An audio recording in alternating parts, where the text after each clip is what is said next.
Hare Krishna, and welcome everyone to our weekly Bhagavad Gita session. We have a very interesting topic for discussion today.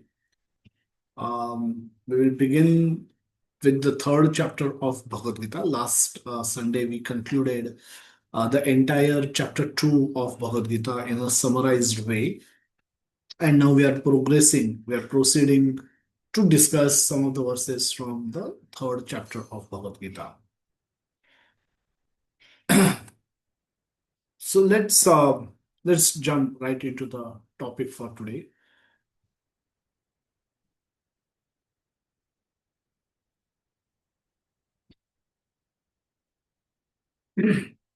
So so the second chapter concluded where Krishna informed Arjuna in the second chapter 54th verse. Arjuna asked a question. The 52nd and 53rd verse, Krishna explained a Sthita Prajna Muni, a self-controlled person. And Arjuna inquired about that person in the 54th verse.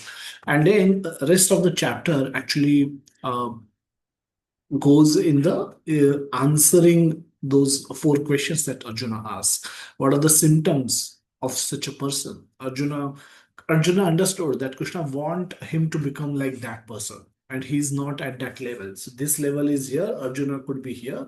Arjuna wants to go from here to here. So he wants to understand more about that person.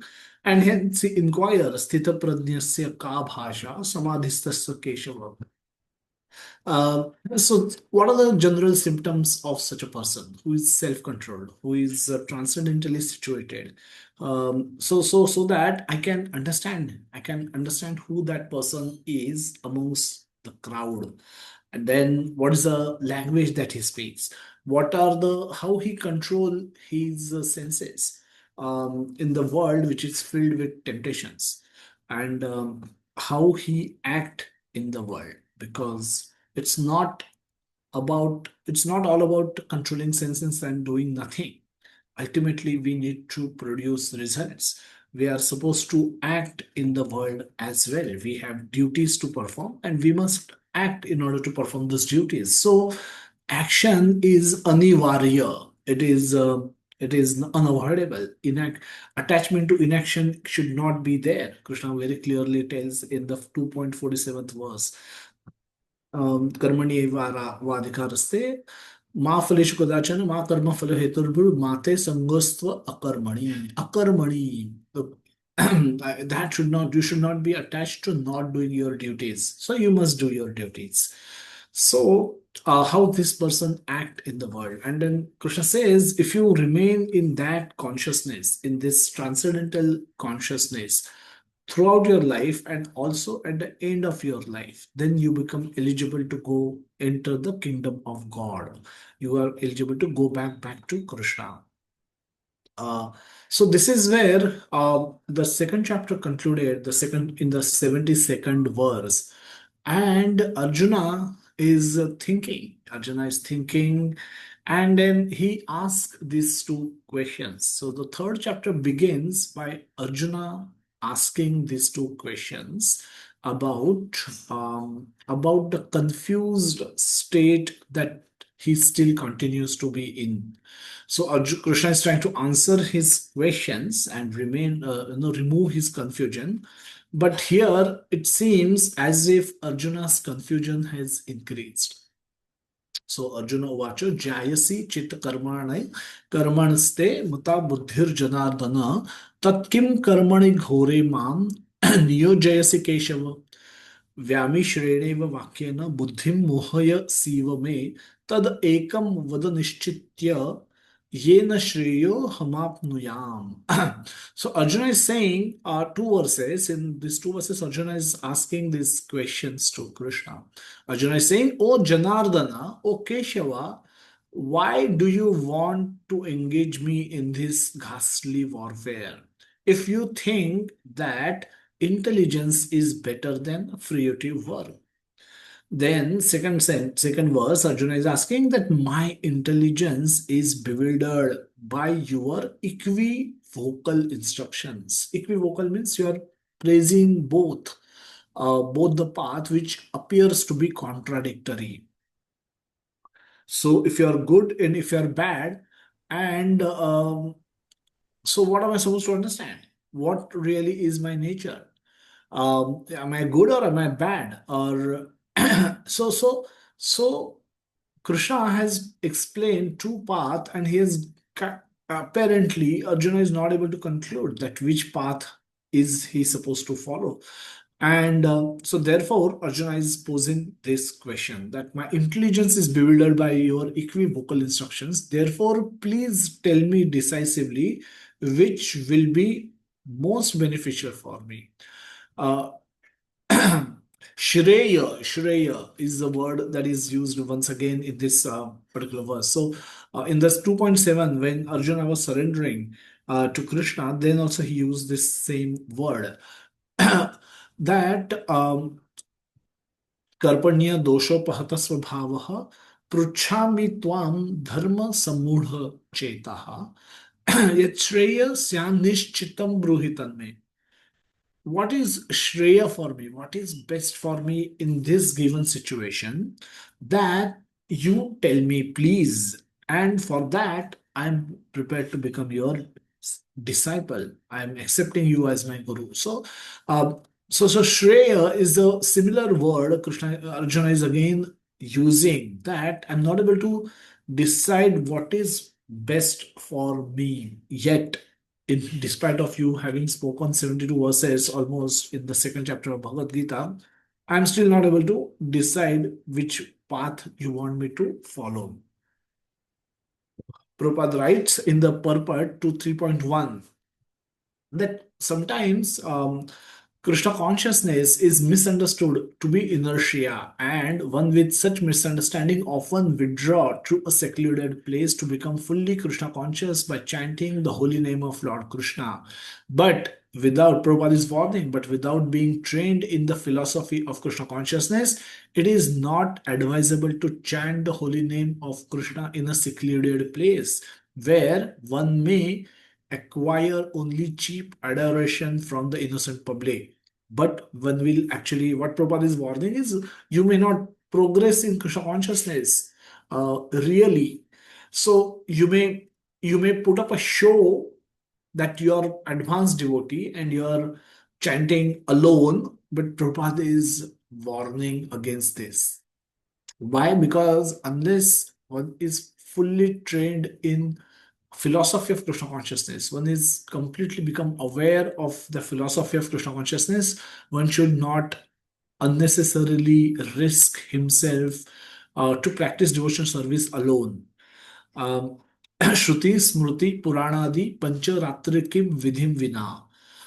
Aikantaki Harer Bhakti Utpata Eva Kalpate. So, Aikantaki, if you think that I will perform devotional service alone, it can cause utpat, can cause turbulence, can cause havoc in devotee's life.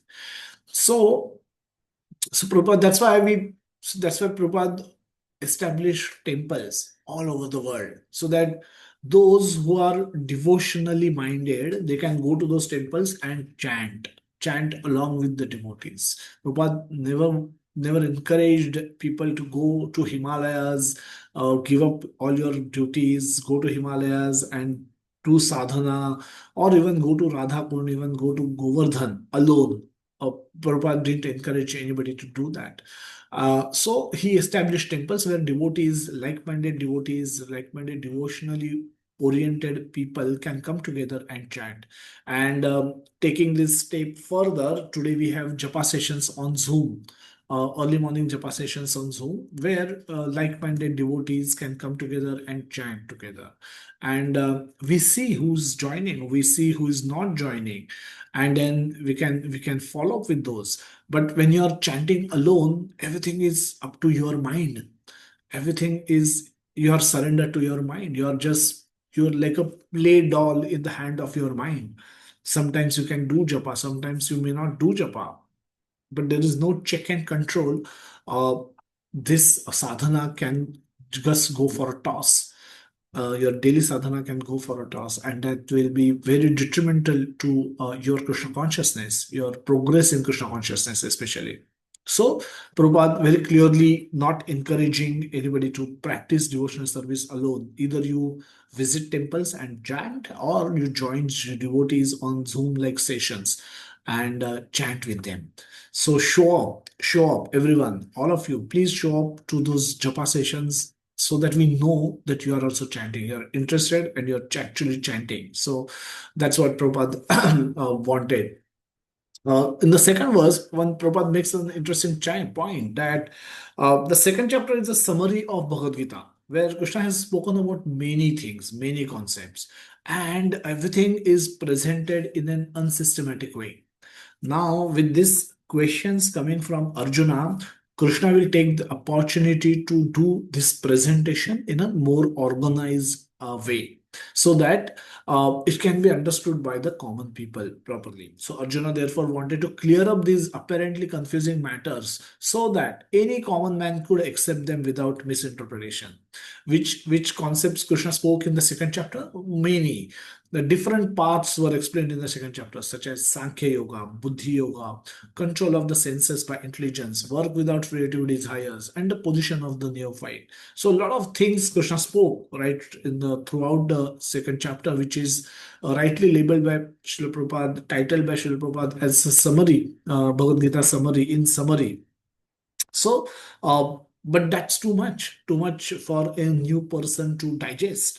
And hence, Arjuna now wants a more systematic presentation. And posing this question, Arjuna has just created an opportunity for Krishna to speak in a more systematic way about this path, different path.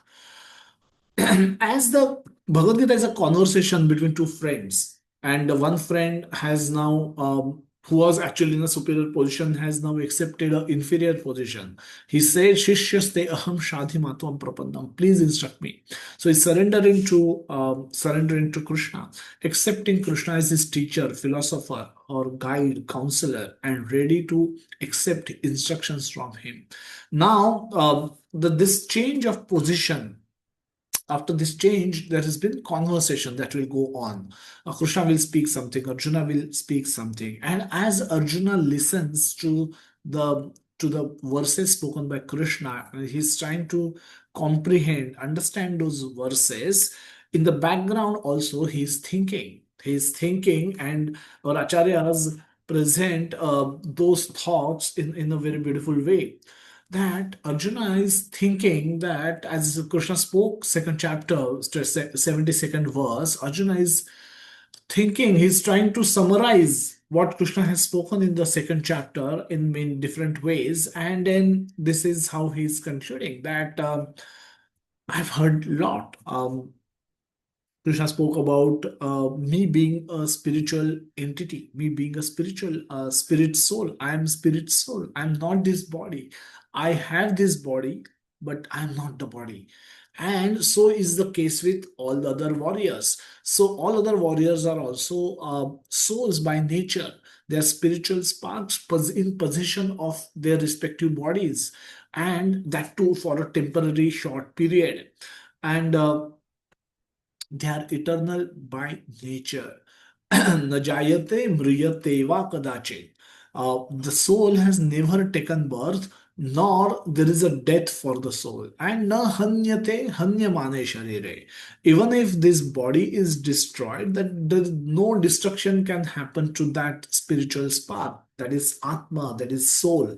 And hence, so this is the nature of true nature of all the living entities. So Arjuna is recalling all those thoughts and all those instructions, and then trying to make sense of it in his own way.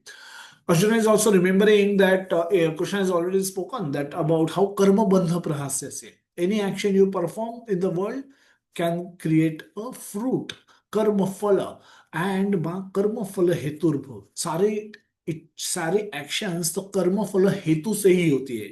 So when we act in the world we have some हेतु, we have something to attain, something to achieve, and that karma phala is a bondage, because to if you act in a sinful way, we will get a negative karma phala. We will get a and to suffer for that karma phala, we are forced to accept body.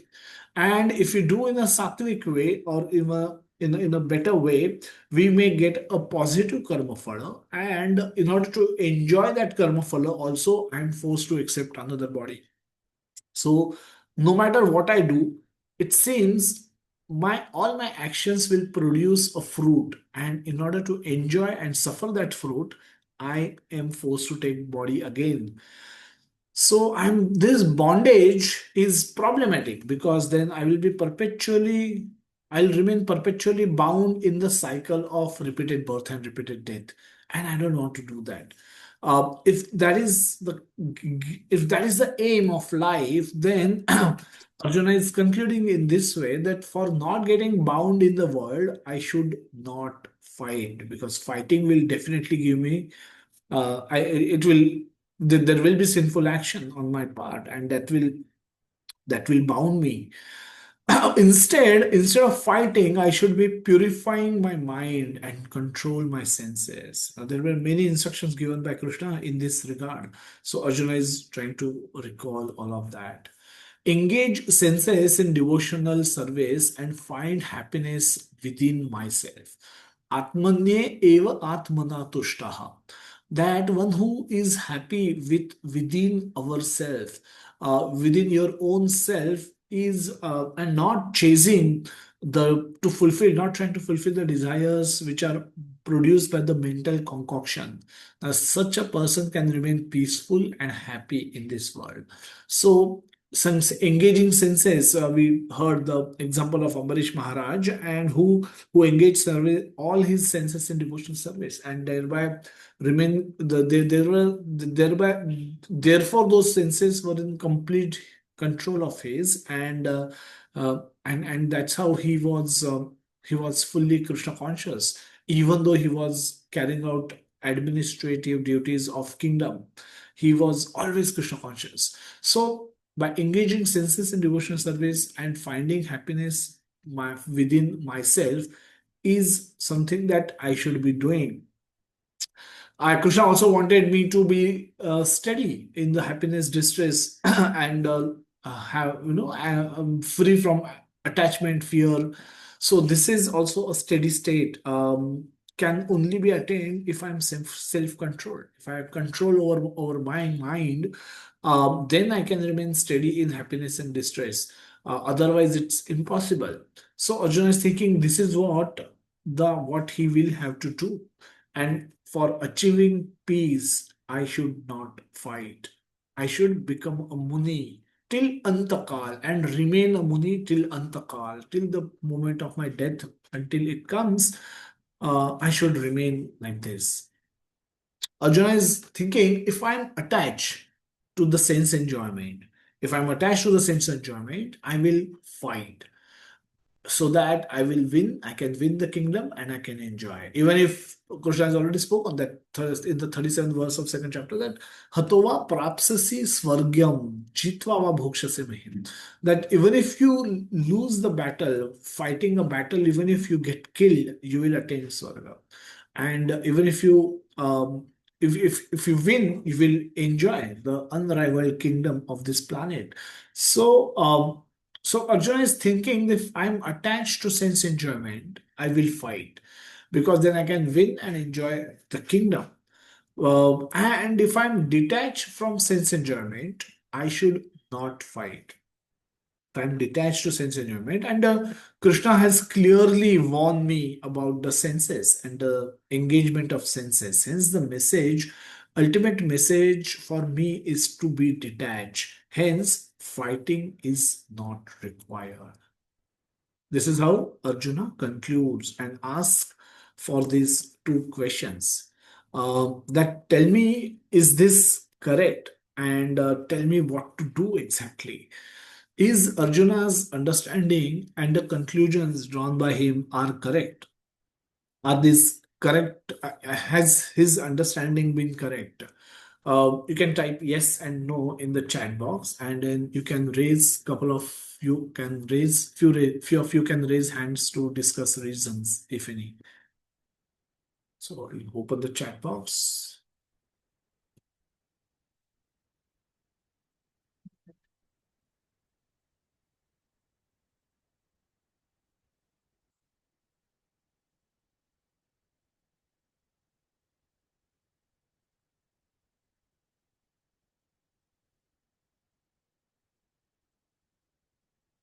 Prime office, no. See a lot of no's. Waiting to see yes. Anybody? Lots of no's. Uh, Feel free. Anybody wish to speak about the reasons why you believe this is answer is no here? Anybody can raise hand.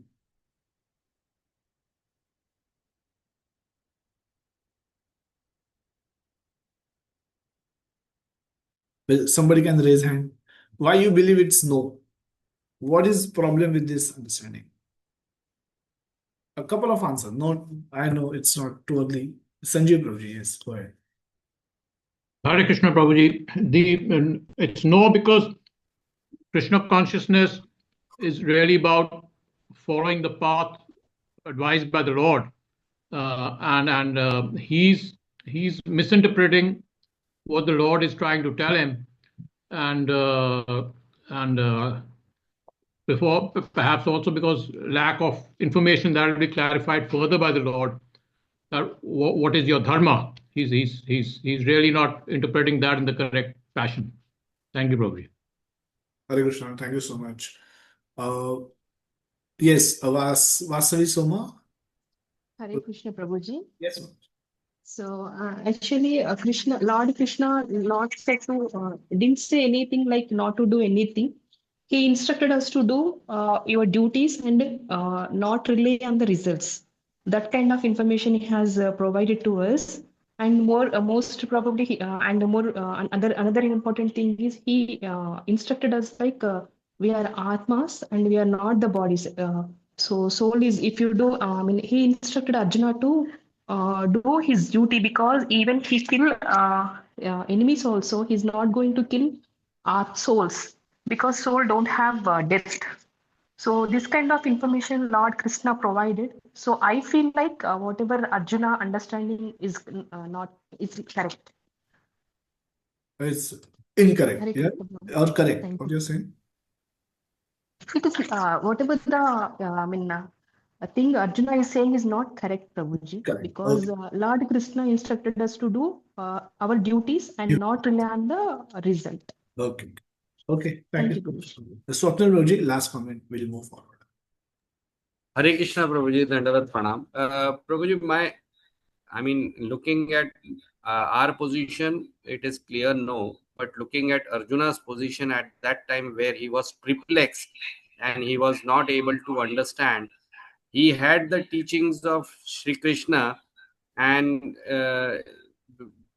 with that teachings, he said that at that time that probably the best thing for him is to not to kill his own relative, but he can avoid war and he can live a saintly life.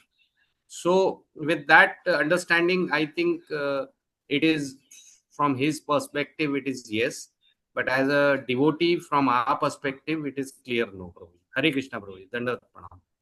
Hare Krishna, Dharatram. So Roji has given the mixed answer that could be yes, could be no.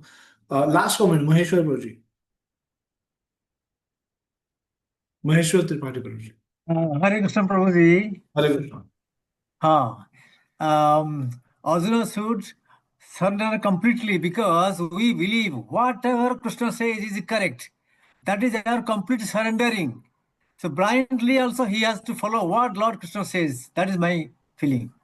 Okay. So that's fine. That's also one view that yes, Bhagavan Uvacha, what more you want? It's said by Lord. Okay, let's see. Let's thank you so much for everyone. Thank you so much everyone for contributing. Let's move forward. Let's see how we can make little more sense of Arjuna's dilemma. Uh, so here, Arjuna is actually what Arjuna is thinking is he's linking uh, he's linking here attachment and detachment with action and inaction. Uh, Attachment to sense enjoyment imply his thinking is if I'm attached to sense enjoyment, it implies that I will act to get sense enjoyment. Okay. And if I'm detached from sense enjoyment, which has been advised by Krishna, I will not act. Now I'll give up action.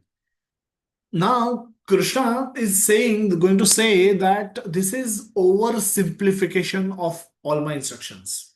This is, you're just making it oversimplify everything. It's not that simple. And Krishna is now going to complicate matters a little bit for Arjuna. Okay, he's going to say that even if you're attached to sense enjoyment, you will still have two options: action or renunciation. You will fight or you will not fight. Even though at core you're attached to the sense enjoyment. And he's going to describe the person who is refusing to act as a mithyachari in the fifth verse. So even if you're attached to the action, you can still have two types. You can act for fulfilling your attachments or getting your sense objects, or you can externally renounce, but internally may crave for the same enjoyment. Externally, you may renounce, but internally, you may crave for the sense enjoyment. So, the attachments also has these two options. Similarly, a detached person can also have two options. A detached person not necessarily should renounce everything. A detached person may act in the social society as well. However, he's not attached to the outcome of the outcome and the pleasures that will come with that fruit. He's not attached to that. So he's acting with detachment. He's detached to the sense environment, but he's still acting to do his duty. And such person can actually renounce also at some stage. So Krishna is actually going to complicate this oversimplified approach of Arjuna to make things more, to take things deeper, to take this discussion deeper in the due course. Also, both of them are talking about peace. Both of them are talking about peace, but one is talking about external peace, which is what Arjuna is trying to achieve by avoiding the war. Externally, there will be peace, but internally, there will be chaos. Why? Because Arjuna, so much wrong has happened with us, and we are just walking away from the battlefield. And the whole world is laughing at me. We came up to this stage of fighting a battle and walked away. People will think I got scared of getting killed. People will call me coward. People will call me traitor. People will call me a deserter. And with that shame, with that infamy, I will have to live rest of my life. I'll have to go begging. I'll have to live like a beggar. Without kingdom, I cannot administer. I'm a kshatriya, but I cannot live like a beggar. So internally, even though externally Arjuna may think that he can attain peace by avoiding a war, walking away from the battlefield, but internally there will be huge chaos that he will have to deal with. so so Arjuna is primarily thinking, when Arjuna is thinking about peace, he's thinking about external peace. When Krishna is thinking about instructing about peace, he's primarily talking about internal peace.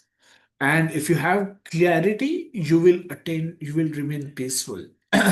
So if you happen to, when you go, when you at night when you retire for go to bed, and if there is a needle which pierces into your body and gives you pain, it gives you it invokes anger in you.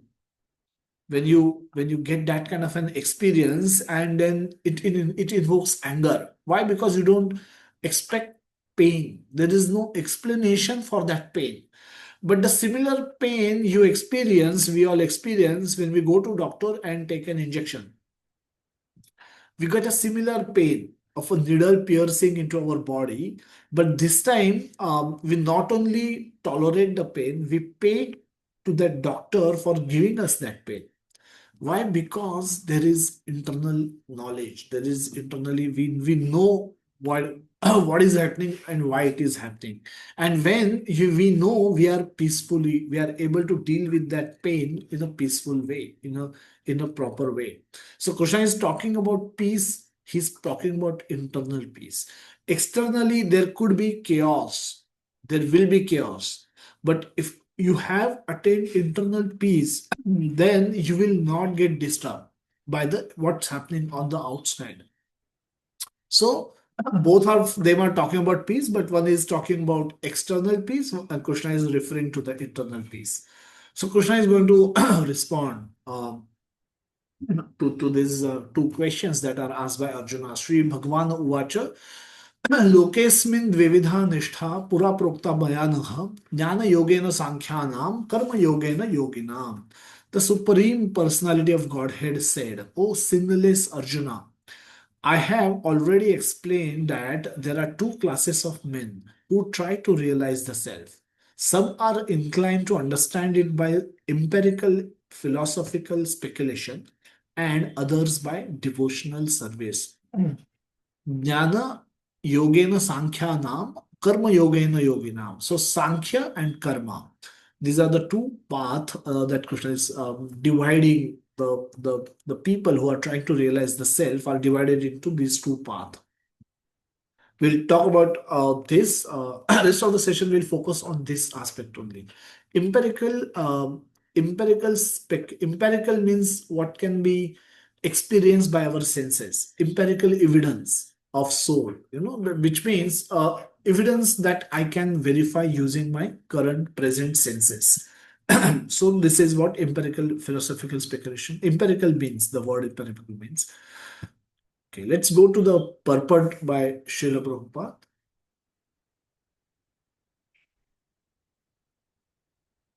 Okay, Prabhupada is explaining that Sankhya Yoga, or the analytical study of nature of spirit and matter, is the subject matter of persons who are inclined to speculate and understand things by experimental knowledge and philosophy. We'll read again.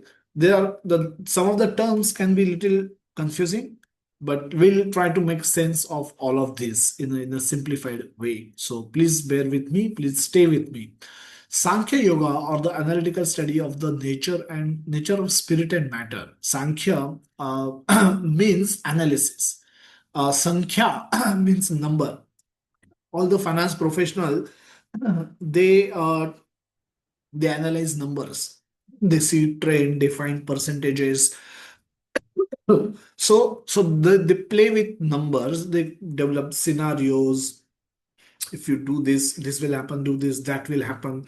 And a comparison by compare the two data sets, they reconcile the two data sets. So all of this is called analysis. Okay, and Sankhya Yoga implies analytical study of matter and spirit. What is spirit? What is the nature of spirit? And what is matter?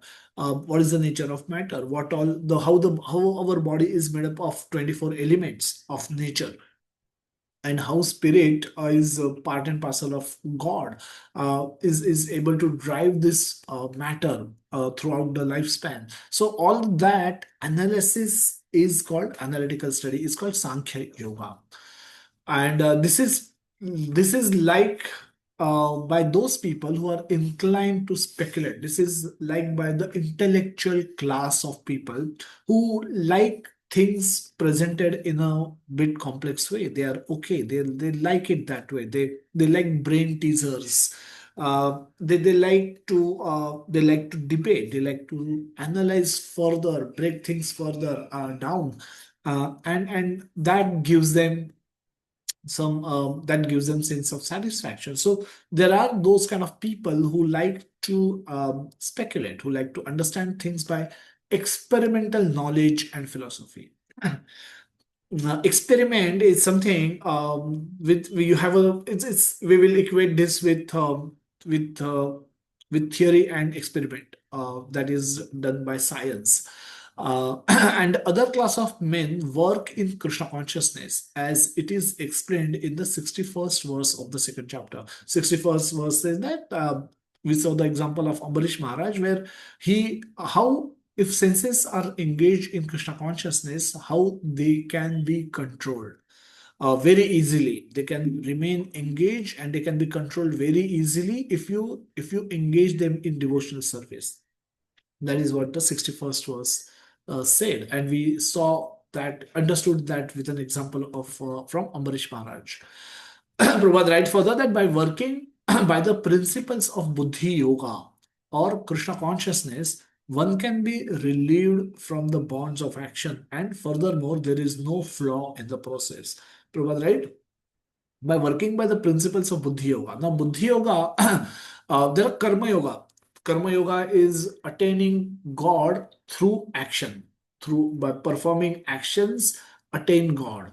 Uh, there is Jnana Yoga, by philosophical study, by study of scriptures, attain Krishna, attain God.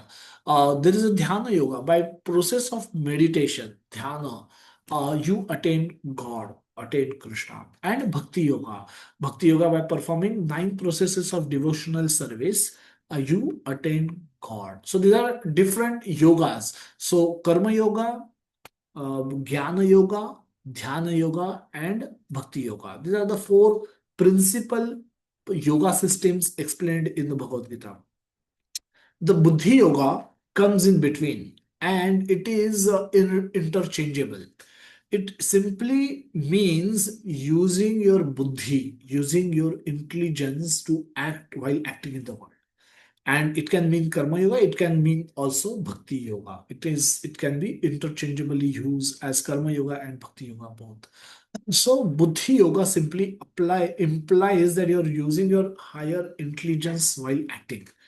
So, by the principles of Buddhi Yoga, of Krishna or Krishna consciousness, so Prabhupada here uses Buddhi Yoga as Krishna consciousness interchangeably, and therefore he gives that as an explanation that Buddhi Yoga or Krishna consciousness. He implies that it means one and the same thing. So, by working by the principles of Krishna consciousness, one can be relieved from the bonds of action. And furthermore, there is no flaw in the process. The process is flawless. Therefore, both the yogas are interdependent as religion and philosophy. So, so the philosophy and religion, this is going to be the topic of our today's discussion. We'll, we'll understand that a little bit more as we go deeper into this concept. Prabhupada gives this big statement that religion without philosophy is sentiment. Religion without philosophy is sentiment or sometimes fanaticism, while philosophy without religion is mental speculation. Philosophy without religion is mental speculation. So we'll spend the rest of the session in trying to understand this single sentence, which is included in the purport to the 3.3 verse of Srimad Bhagavad Gita. A very profound statement that religion without philosophy is sentiment or sometimes fanaticism, while philosophy without religion is mental speculation. And therefore, Prabhupada didn't wanted his disciples to do only one of these two things. He gave them both the things.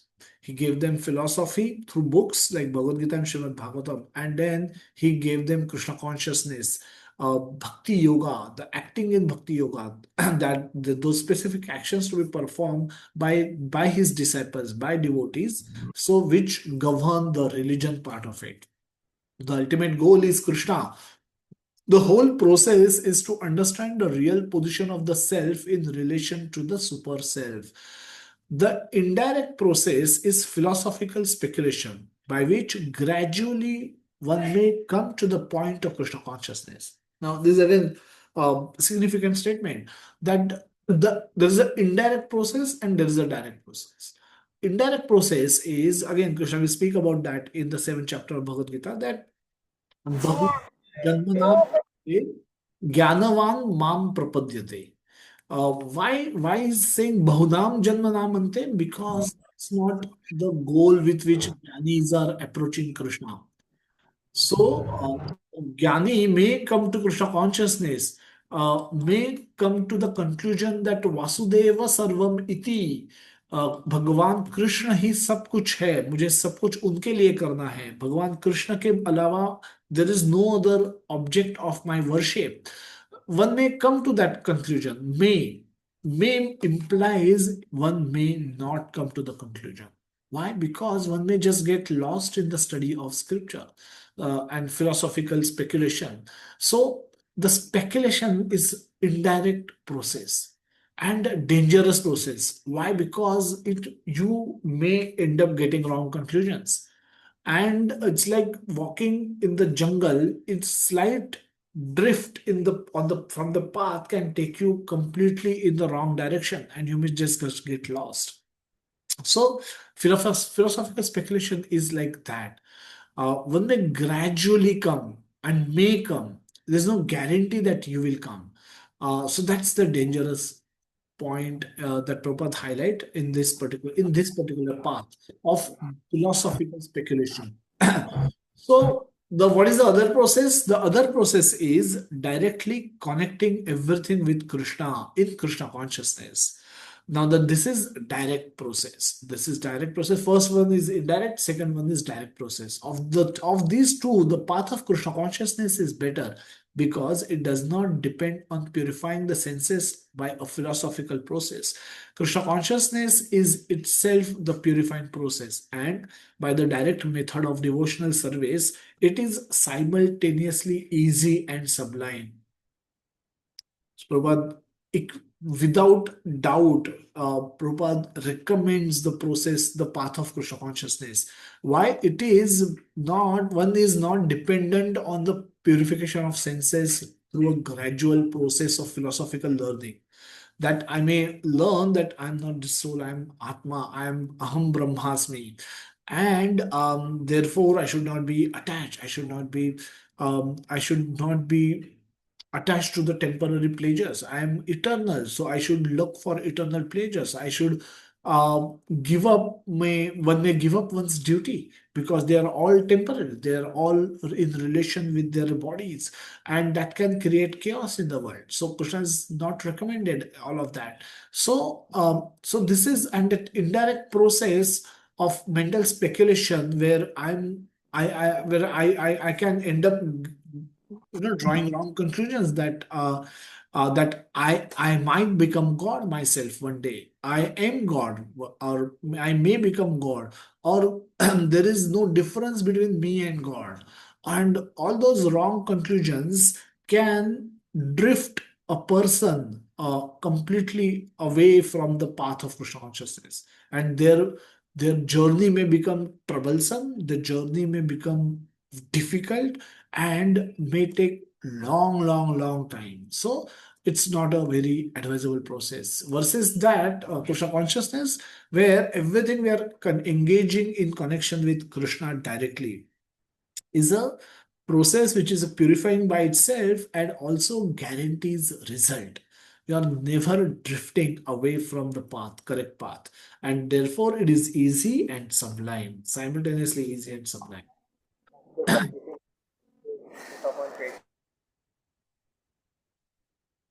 Uh, so let's take a deeper look at what it means to be. I'm just going to put everyone on mute once again.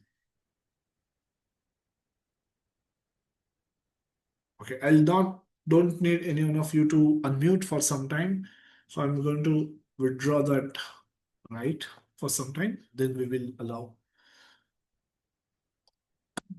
Okay, everyone, yeah, can pay attention more. This is slightly can become little technical.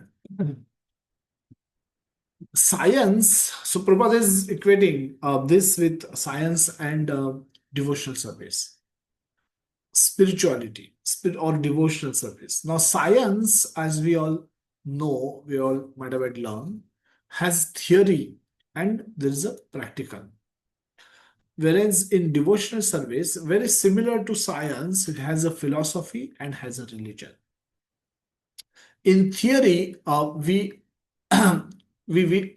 is a concept that is explained, and there is a a presentation is made that of any particular philosophy, any particular thought, a scientific thought, and a practical experimentation. With practical experimentation, one is able to validate the theory.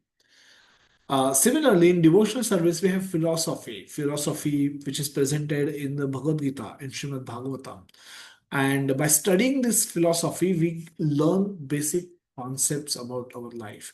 We get basic understanding of who we are and what is our relationship with God. Who we are, who God is, and what is our relationship. What this world is, what is karma, what is time, what is prakriti. So all of these things we can understand by the study of scriptures like Bhagavad Gita and Srimad Bhagavatam. And religion, where we act in certain way to express our faith. Religion will imply certain practices. You will wake up early in the morning and chant Hare Krishna Mahamantra. You will every day try to read Bhagavad Gita or Bhagavatam or Chaitanya Charitamrita or any other Srila Prabhupada book. You will have deities at home and you will offer elaborate worship. You will fast for a couple of days in a month for Ekadashi.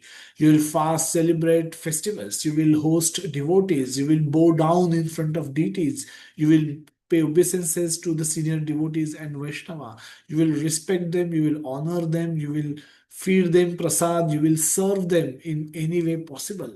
So these are all actions that one may perform when they are under a particular philosophy. And these actions can vary from philosophy to philosophy. So philosophy is where we learn about the scriptures, and religion is where we practice the principles that are taught by those scriptures. So in religion, we offer ourselves. We learn by we in the science we learn by by performing experiments in controlled environment, but in devotional service we learn by performing experiments on our own mind, our own consciousness, and learning through the experiences that we all get. Uh, and that's how our learning gets concluded. So there is a lot of similarity we can see in the way how science functions and how devotional service functions. And therefore it's called science is a devotional service. Actually, scientific study points towards spirituality, and spirituality is scientific. Spirituality is not just is not just sentimentalism. It can be done in a it can be understood in a very, very scientific way as well.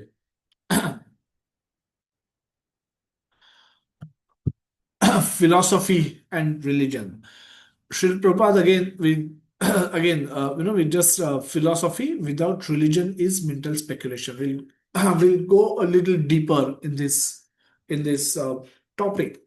Uh, Philosophy without religion is mental speculation, and religion without philosophy is sentiment or fanaticism, sentimentalism or fanaticism. So all of us would have seen the movie like Kerala Story or PK or some of the other things where some of the questions were raised by people about certain practices, which those who were practicing they couldn't answer satisfactorily because they themselves were never convinced. And why? Because all of them were following those as they were told. They never their question either they never raised questions or their questions were not answered.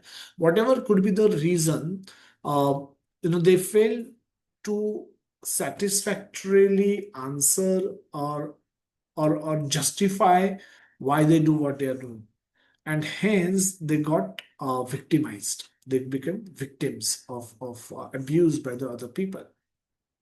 So it's very important to understand both aspects of philosophy and religion both.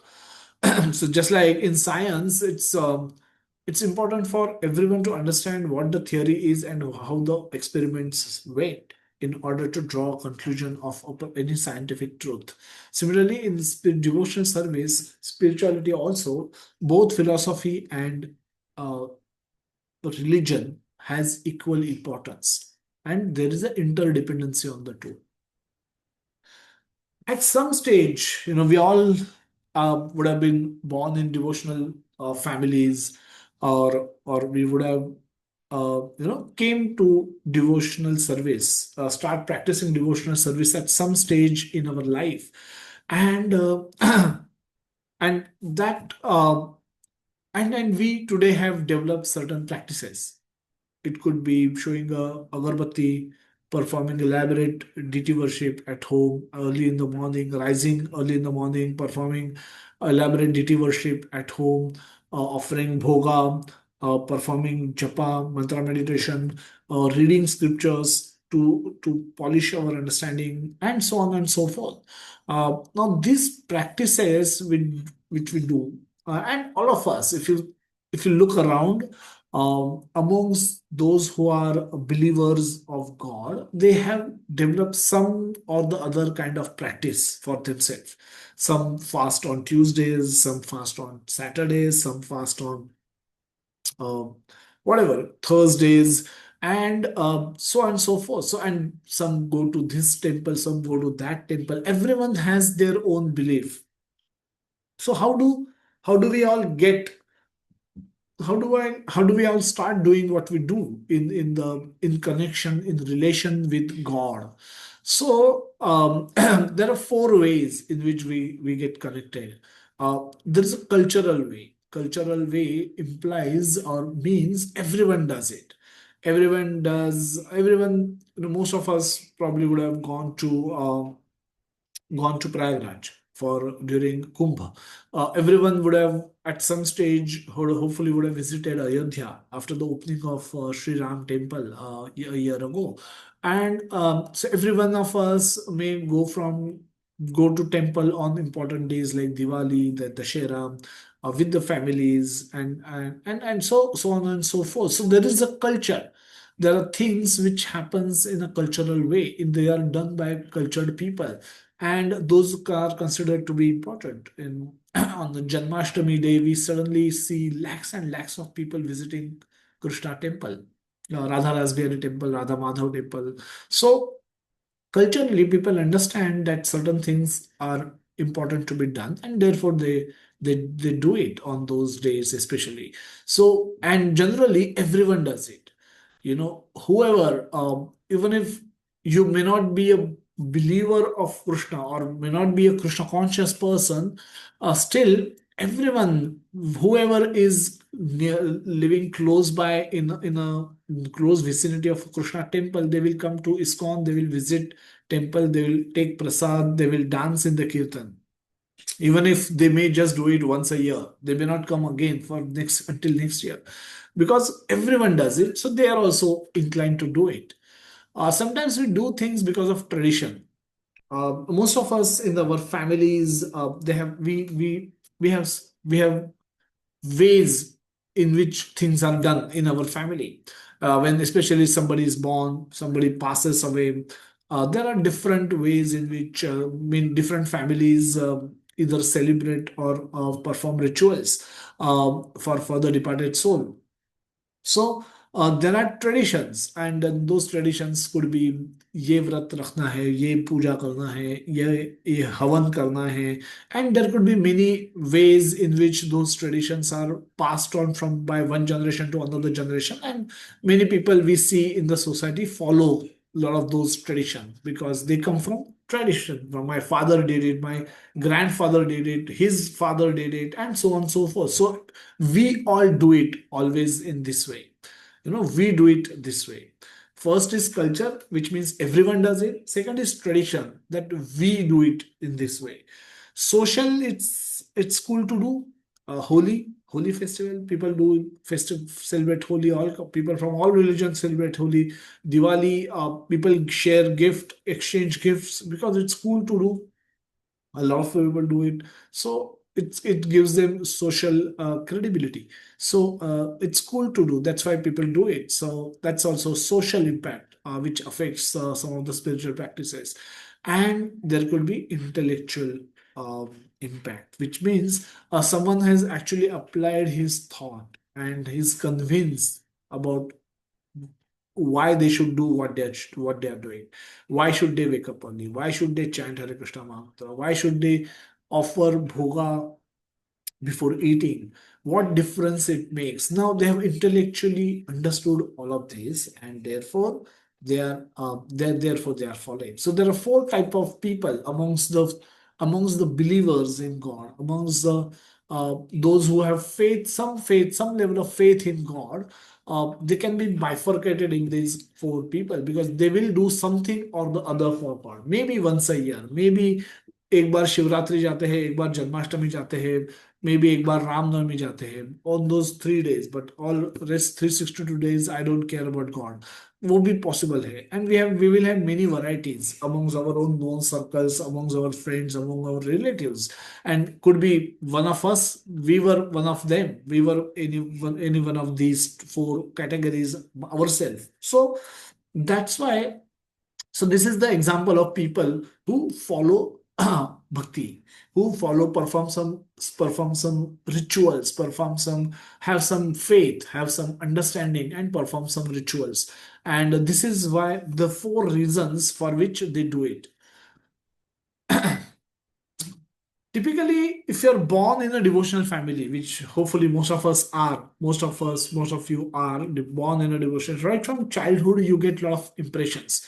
You see your father worshipping deities, you will see your mother performing, never eating anything without offering bhoga. They cook by taking bath, they do some kind of a japa, they do some kind of a vrata, or they keep fast on few days, they visit Holy Dham, they take them to. So while other things are also there, they get culture, spiritual culture right from their childhood, and they also follow. They also follow the same without really questioning. But the problem starts when the same child has now become young, has become now 20-year-old, has become a 21-year-old, and he's been now influenced by other friends. So they may ask questions, they may raise questions कि क्या फर्क पड़ता है नहीं खाया तो, क्या फर्क पड़ता है फास्ट ब्रेक किया तो, कौन देखने वाला है, कौन क्या होता है, and all of that. So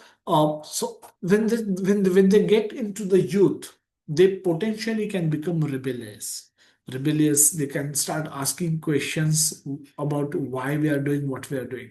Why should I not eat non-veg? Why what is wrong with small quantity of alcohol if that is consumed? Everyone is doing it, everyone is happy, and everyone seems to be enjoying while doing it. And why am I being prevented from those enjoyments which are available to me? We can afford, we can manage, but why are you not for this?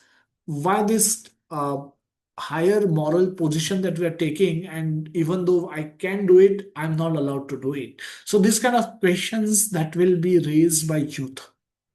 And this is where the study of scriptures like Bhagavad Gita and their systematic understanding and presentation can help us make sense about why we do what we do. And if this piece is not handled carefully, if this part is not handled carefully, then there is a possibility of the children who come from very cultured devotional families also getting drifted away for some period at least. They may come back, but they can definitely get drifted away if this philosophical understanding is not given to them. Now, what they have seen from their childhood, they have seen this is how it is done. This is what is done. I fast for 2 days. I don't eat non-veg. I don't eat alcohol.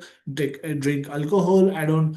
And then in my home they offer worship. In my home they offer bhoga. They believe deities eat, and So I'm doing it. I'm doing it. I'm since my childhood I have been used to it. So I'm doing it right now also. But because I have not studied the scripture, I don't have the faith in it. So the first available opportunity to part away from this, go away from this, I will take that.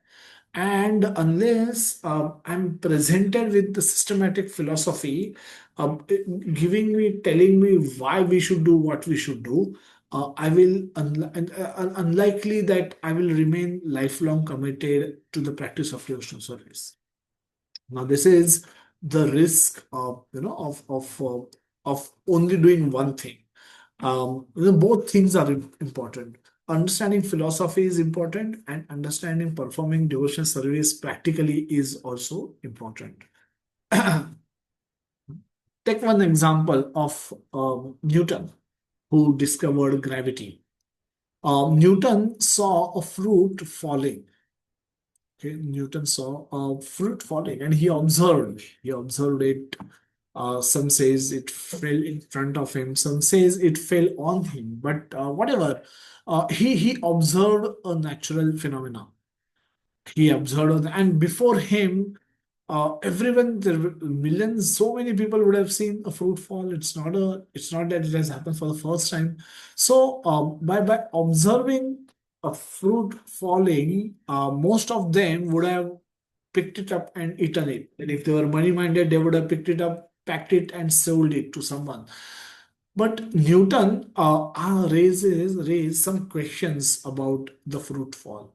The science begins by observing natural phenomena.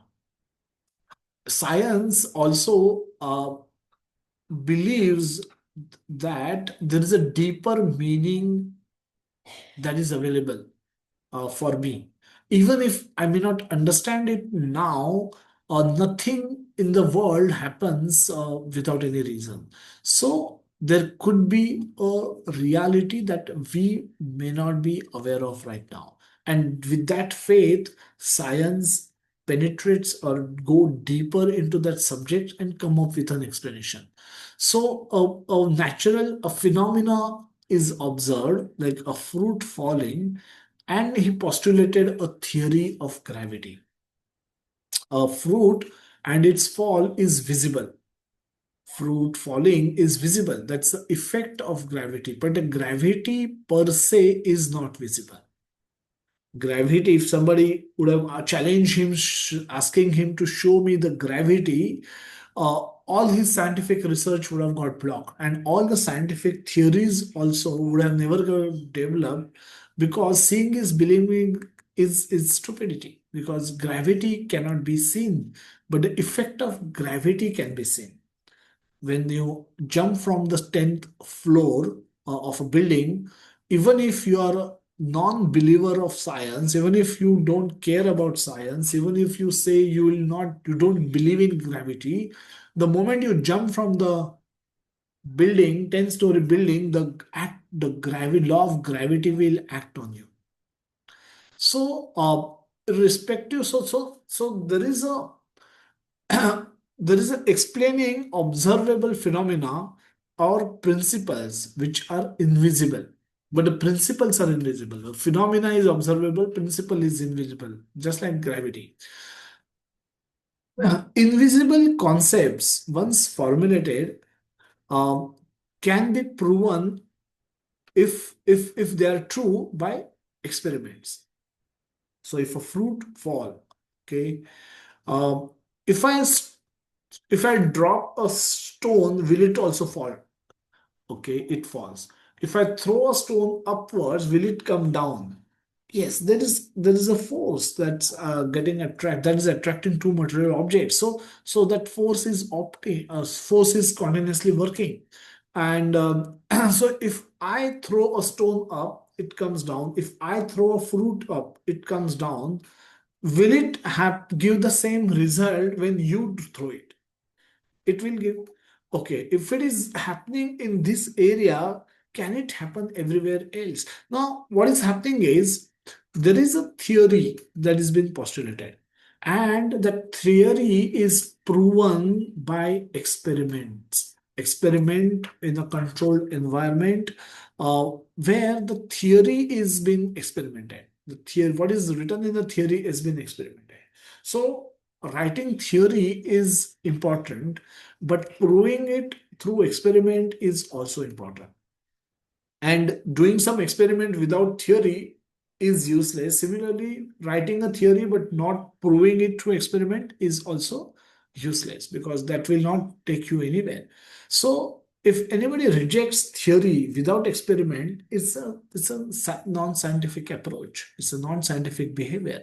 If anyone come up with any theory, they should be allowed to conduct experiment and demonstrate whether the theory work or doesn't work. Come to the spirituality. Spirituality has a philosophy and religion. Philosophy help us make sense of the principles that are taught, and religion involves certain practices which help us to experience what is taught by the philosophy. So philosophy help us make sense of the principles.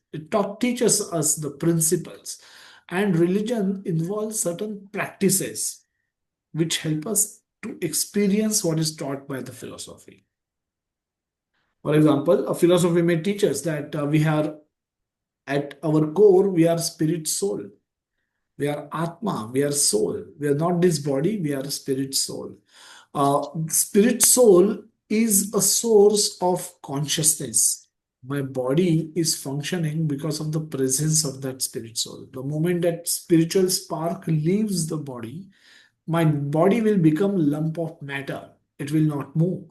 Um, so that spirit soul is the source of consciousness, is is pervaded in my entire body. So whichever part of body, if I pinch or I experience pain because there is a presence of that consciousness.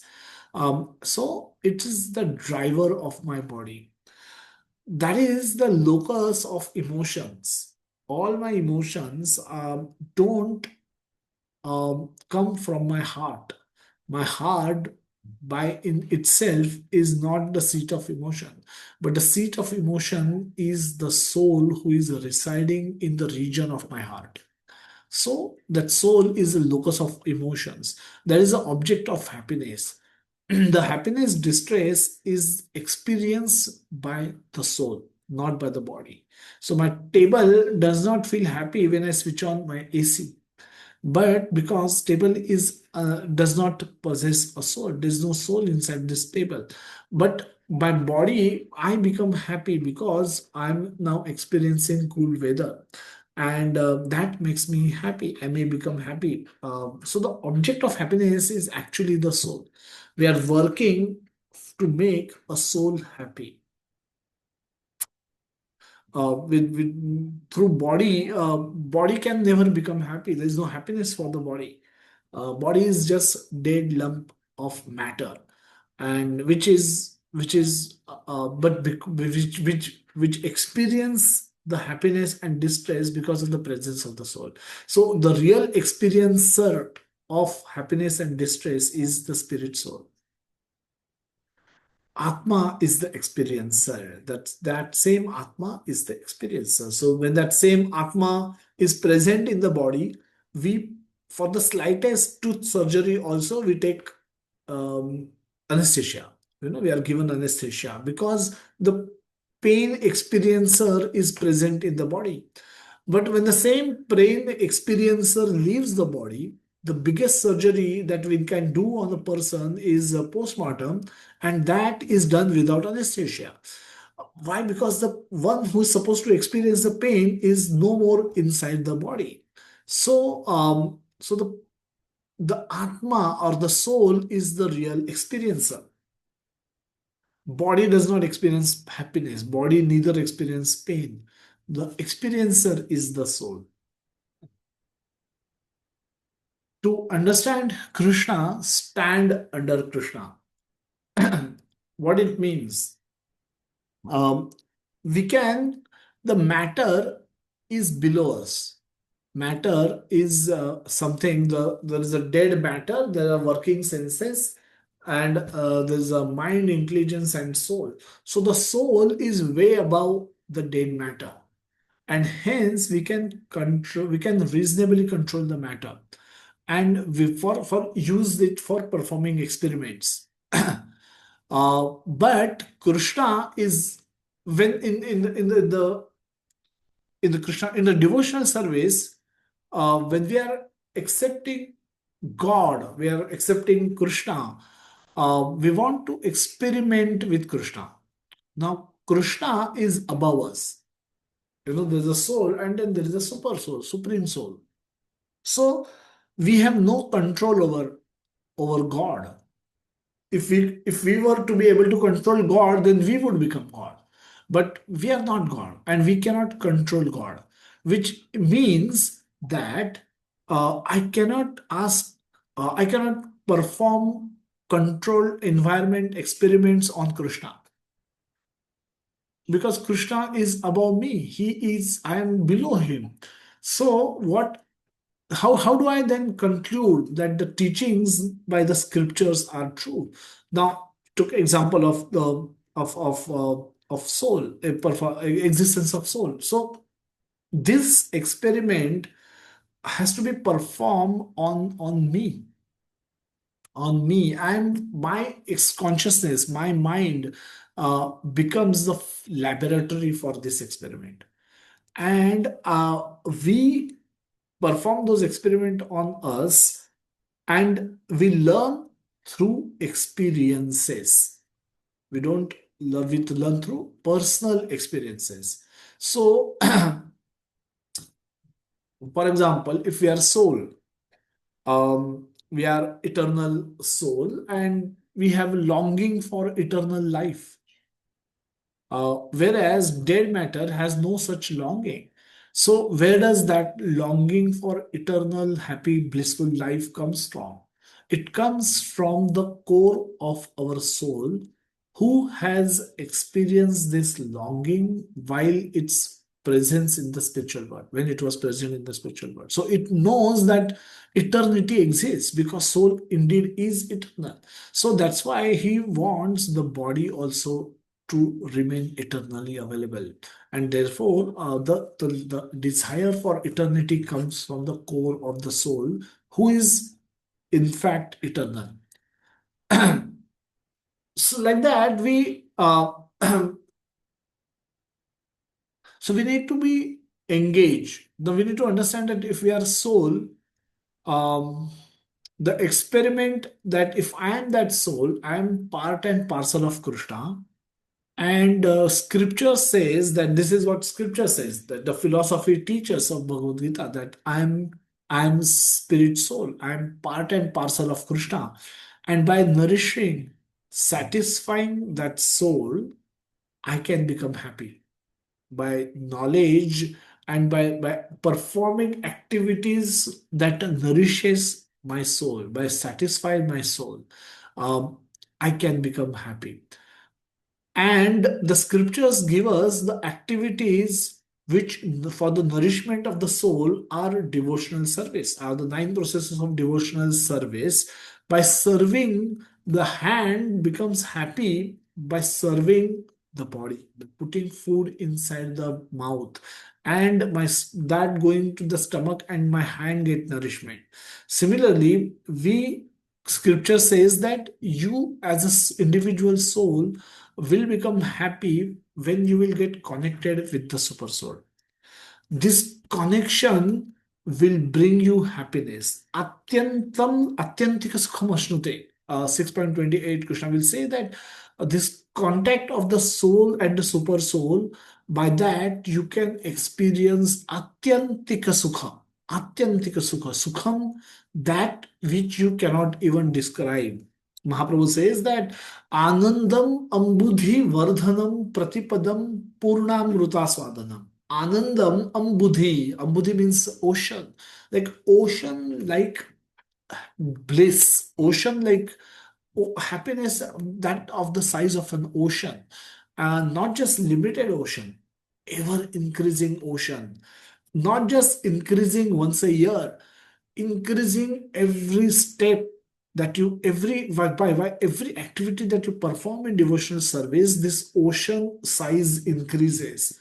Anandam, Ambudhi, Vardhanam, Pratipadam, Purnamruta Swadadam, and can give you complete satisfaction.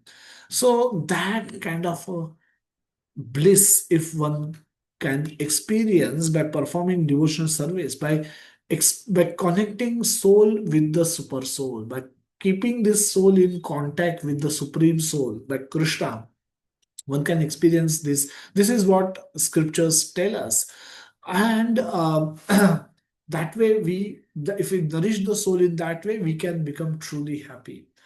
Now, uh, now, this is the experiment that we need to conduct on our own self. And we need to offer ourselves for that experience, to get that experience. And through that experience, we can learn whether the scriptural philosophy that is teaching taught by the Bhagavad Gita and Bhagavatam, if that is true or if it is not true. So uh, so we uh, so we offer ourselves for that experiment, and we perform those activities which are prescribed by the philosophy.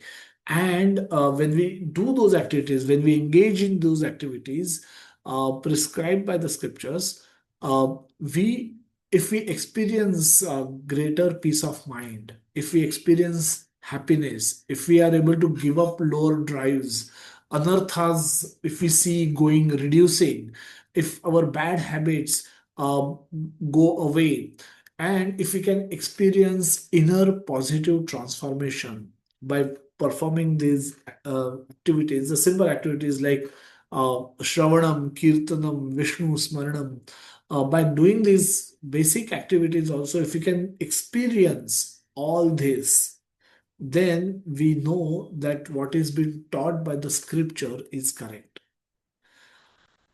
Just like scientific experiment is conducted in UK should give the same result, and when it is conducted in United States, it should give the same result. When it is conducted in India, it should give the same result, or when it is conducted in Australia, it should still give the same result. Then only a theory can be accepted as scientific law. Similarly, a devotional service, principles of devotional service, which are taught by scriptures like Bhagavad Gita and Srimad Bhagavatam, and the practices of Krishna consciousness, which are given to us by Srila Prabhupada, in order to realize realize what is being taught by the scriptures, experience that bliss, spiritual happiness, which is explained by the scriptures. When we follow that, in India, we should be able to get the same result. We should be able to get the same output. This output we should be able to get. But if you can we get the same output if you follow this in United States? If the answer to that is yes, then even and then it becomes a universal principle, because then the scripture and this is again very similar to how the scientific experiments are concluded, that it should be experienced. The same experience one should get if they use the same philosophy and same practices of devotional service. They should get the same result irrespective of where they do it and who do it. Even if an American person do it, he should experience the same inner positive transformation. Even if an Australian does it or person in Japan do it, he should also experience a similar positive transformation. African person should also do it. And should also get the same experience. And because it is demonstrated in this way, in the universal applicability of the religion and the philosophy gets concluded. It becomes a universally applicable philosophy and universally applicable practices of devotional service that will guarantee you it will guarantee you the same positive transformation. So then it becomes like a scientific law. Therefore, spirituality is not sentimentality. It is scientific experiment. Experiment performed on our own self. Uh, Philosophy without religion is mental speculation. How do we mentally speculate? Speculate Sunday afternoon, after a heavy meal. Somebody may sit on his sofa in an air-conditioned living room with a beer or a wine on his hand, and he may think like this. Oh, the man over here. He may think that maybe God exists. There's so much systematic order in the world. Prabhuji was saying maybe, yeah, God exists. Maybe he exists. There's so much order in the world, so much the whole universe is functioning in such a systematic way. This and that and that. This man may think like that and eventually conclude, yeah, maybe God exists. Or and then he see a newspaper kept in front of him. He picks it up and read a news article or checks his mobile phone and get the news. So and so earthquake, 300 people got killed, or some flood came somewhere and then so many people became homeless and got killed, etc. And then the same man start wondering, does God really exist? Would If he were to exist, will he allow anything like this to have happen? Maybe God doesn't exist, or maybe he exists, or maybe he don't exist. Why should I care for him? Uh, the pleasure in this beer or the wine that exists. Let me just drink and enjoy my wine. So this is mental speculation. A mental speculation, talking about philosophy without any serious practice, is useless. Just like this man, uh, who is who's who's speculating on something, but not doing anything to realize his knowledge, to experience really, taking it to the next level, as we say. So this is the problem with many people. Uh, Type yes if you know some people who talk like this, whom you've seen discussing about God without having any faith in God. Um, if you have come across some people who fit this description or who are closer to this description, feel free to go to the chat box. Type yes if you have seen somebody like this.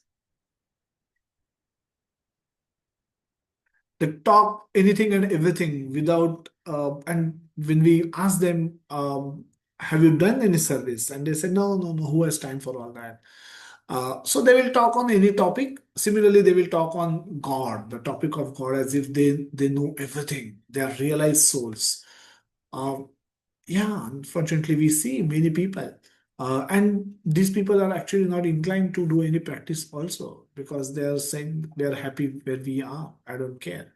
So this is where the mental speculators go.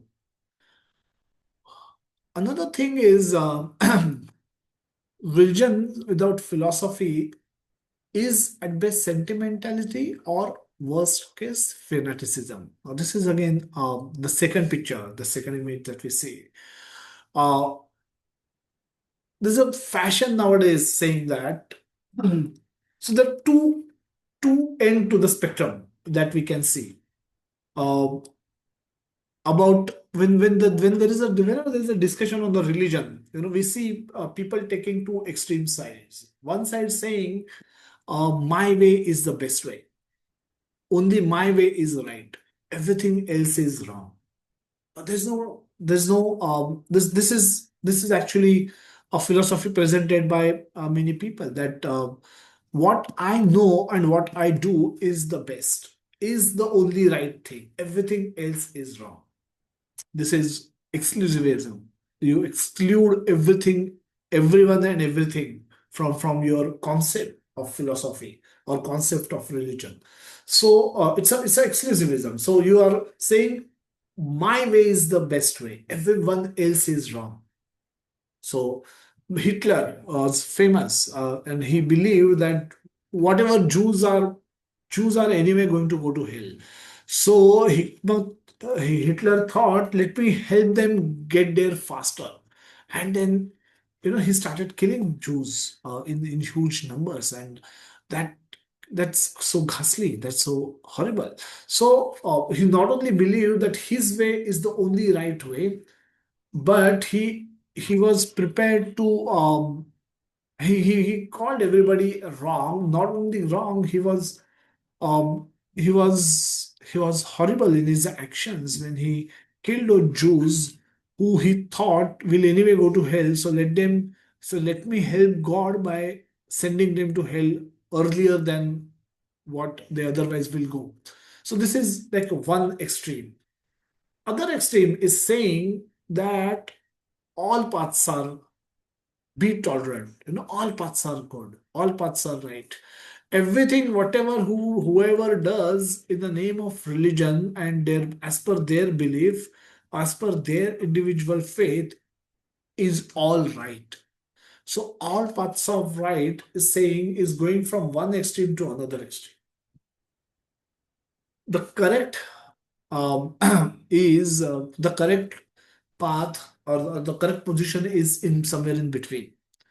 uh, it is wrong. It's like saying that if you are not, IIT is a prominent institute of engineering, for example, in our country. It is wrong to say that if you are not in IIT, your engineering degree is fake. You are useless. You cannot become a good engineer otherwise. And it is also to say, it is also stupid. It is also stupid to label every building, every engineering college as IIT.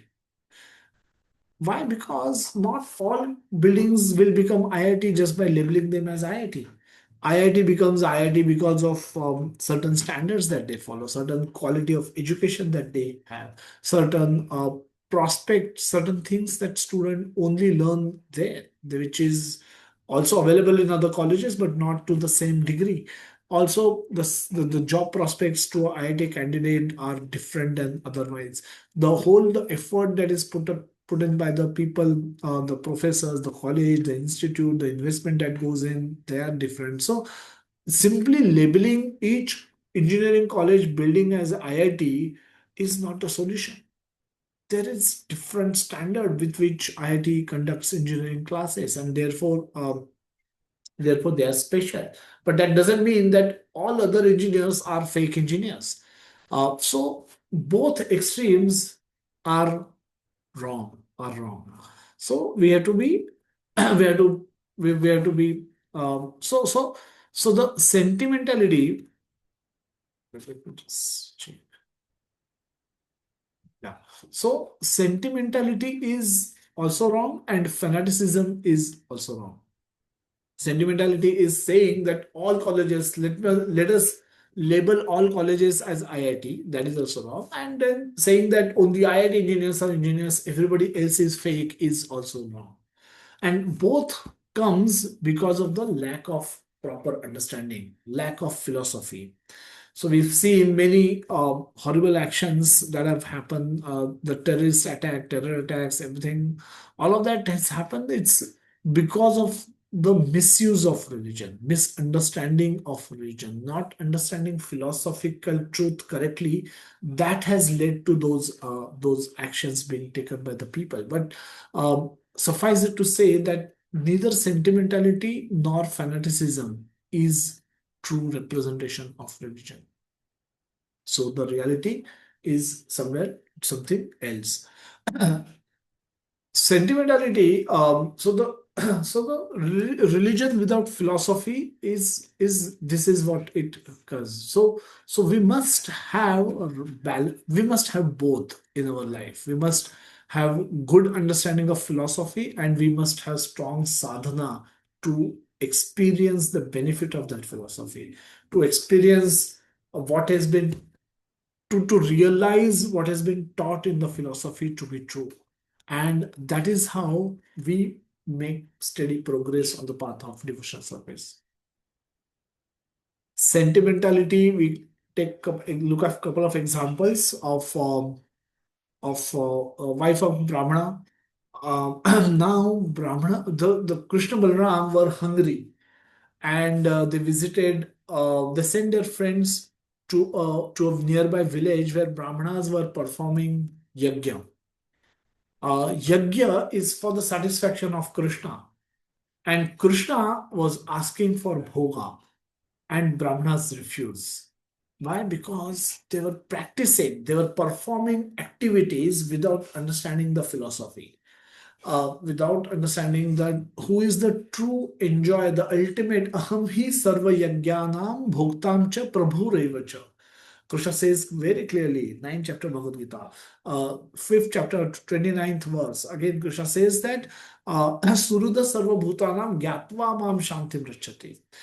So he is the ultimate enjoyer of all the sacrifices. The Brahmanas didn't knew that, but their wives knew this.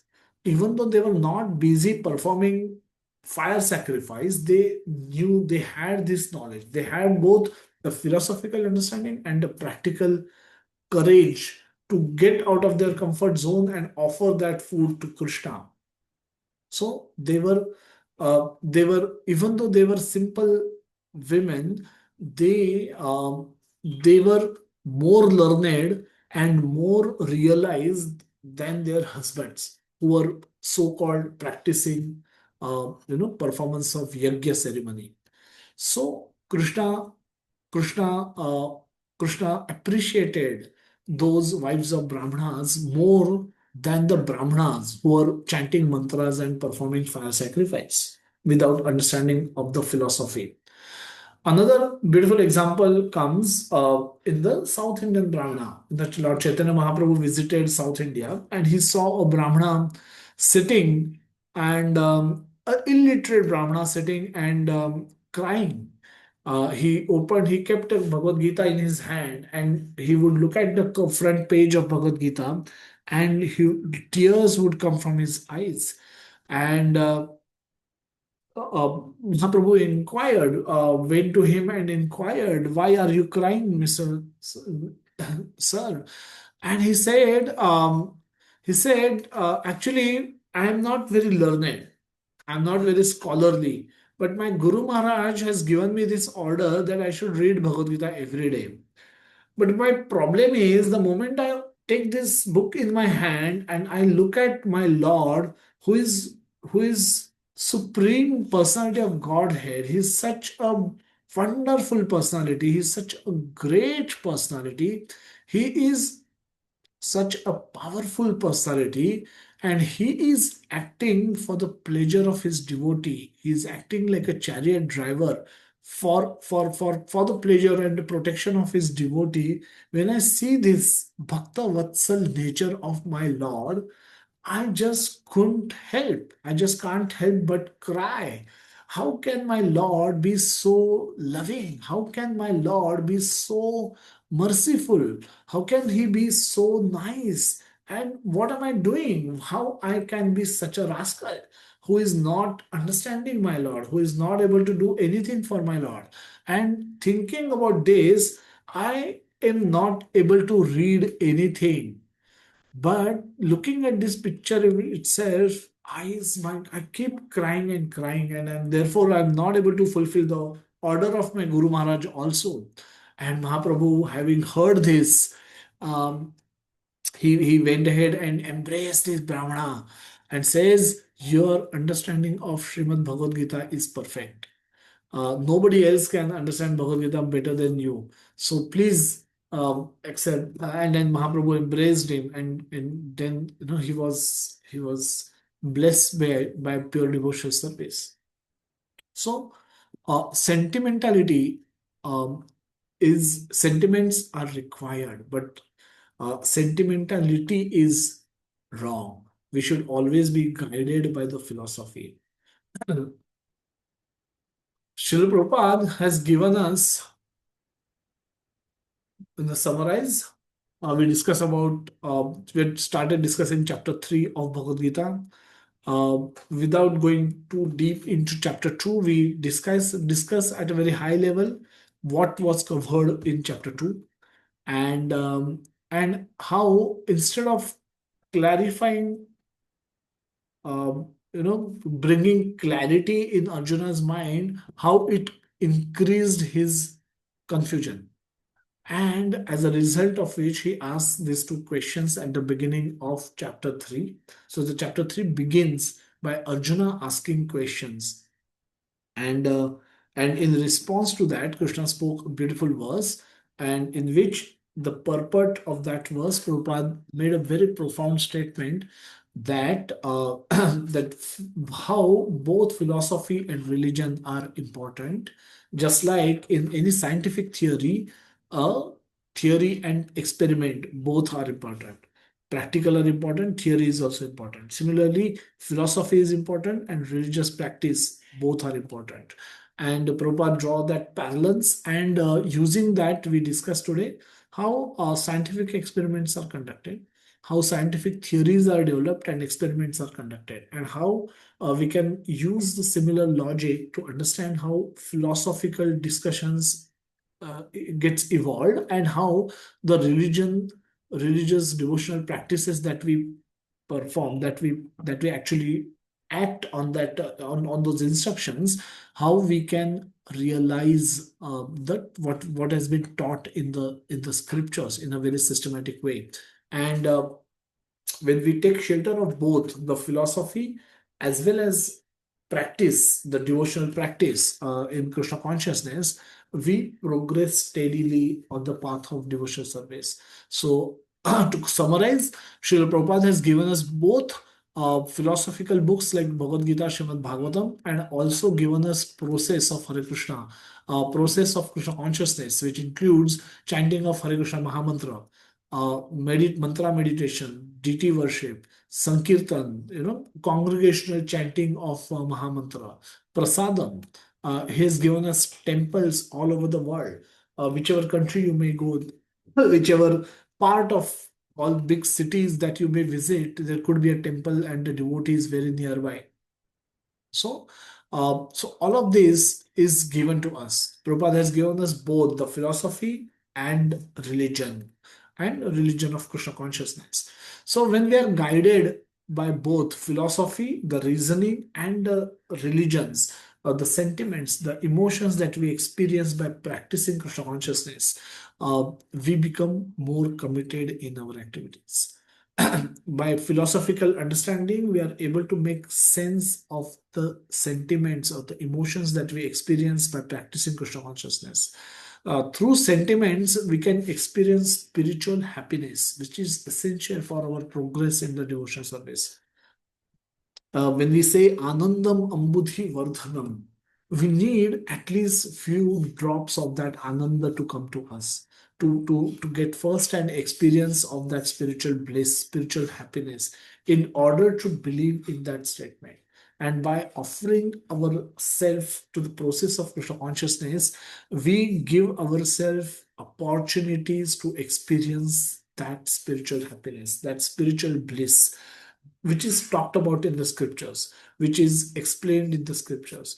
And when we get that realization, our faith in the scripture deepens, and that's how we study scriptures with more rigor, with more understand. We try to understand the scriptures deeply, and our practice also increases, because one thing fuels the another.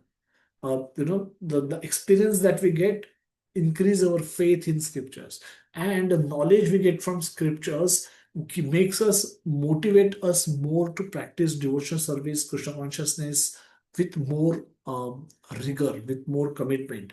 And by this we progress, we make a steady progress on the path of Krishna consciousness with a knowledge. And with knowledge, we are able to link the glimpses of spiritual experiences with Krishna's mercy upon us, and then because of which we become more serious, more committed in our devotional practice.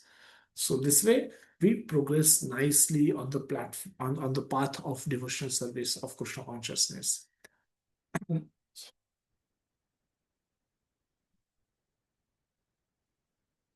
So the two opportunities for Shravanam Kirtanam are: Kirtanam is chanting of Hare Krishna Mahamantra, we perform in the morning, and Shravanam is where we read Srimad Bhagavatam and Srimad Bhagavad Gita.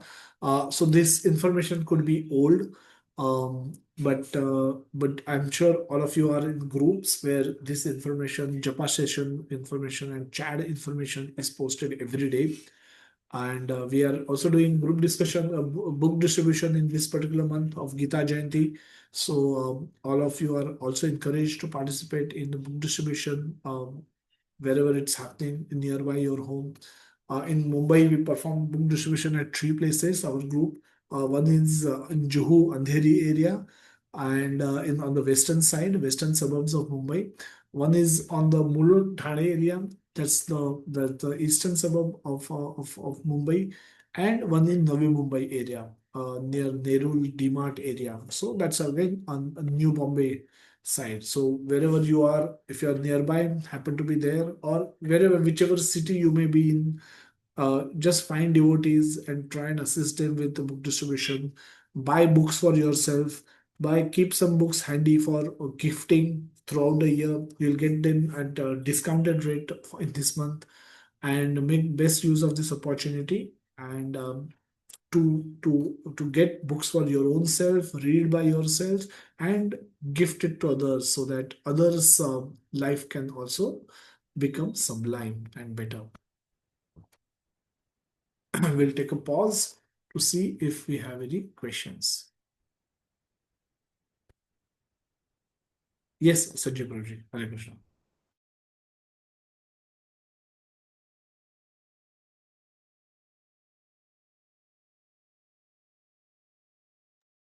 Sanjay Prabhuji, you can ask your question. Maybe you have muted them in between and they are not able to unmute now. Hare Krishna. Oh, yes, Prabhuji, sorry. I was muted.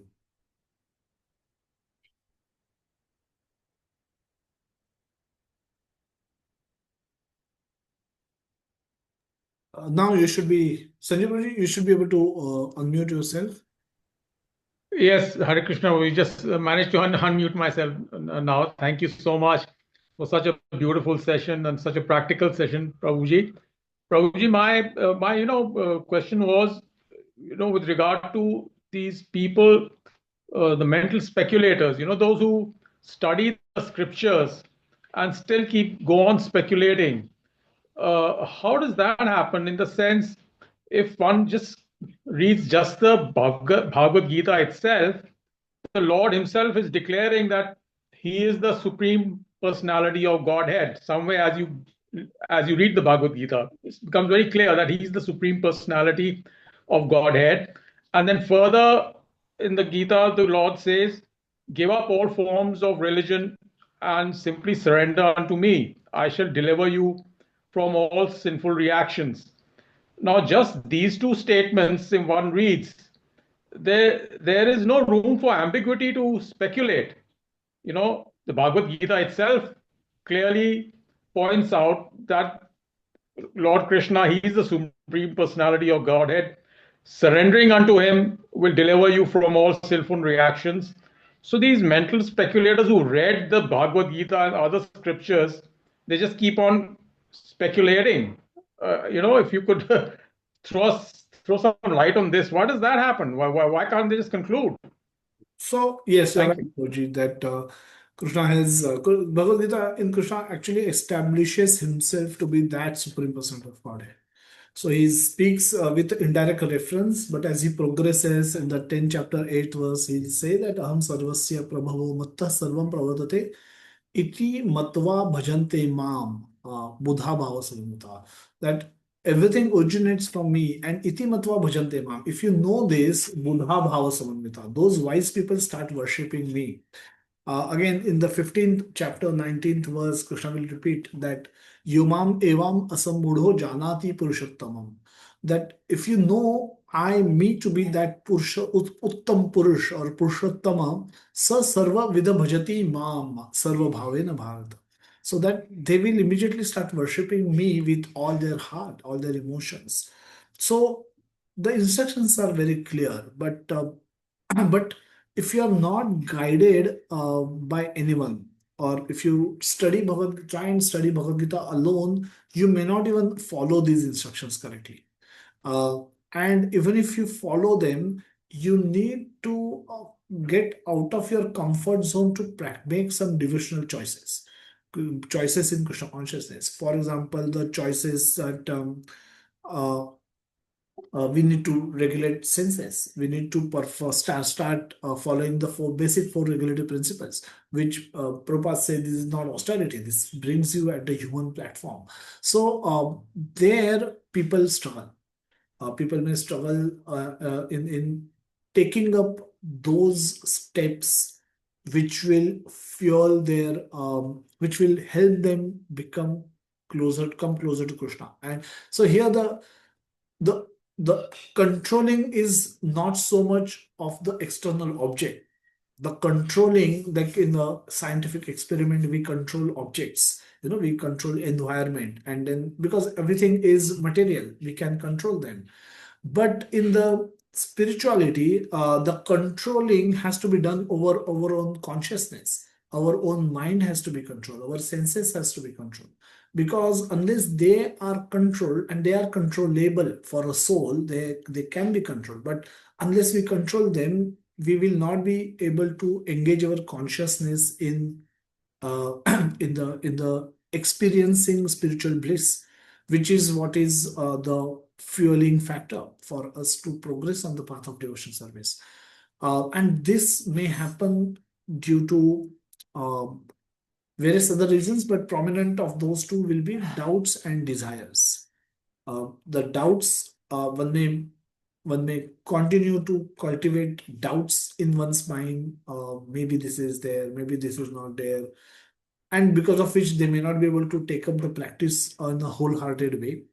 And desires like endless desires, if one may possess, and one may feel that okay, by accepting this process, all my desires may remain unfulfilled.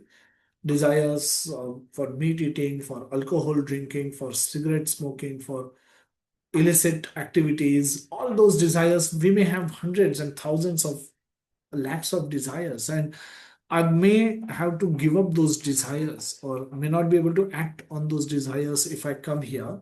That could also become a roadblock for one to take up to the practice of Krishna consciousness.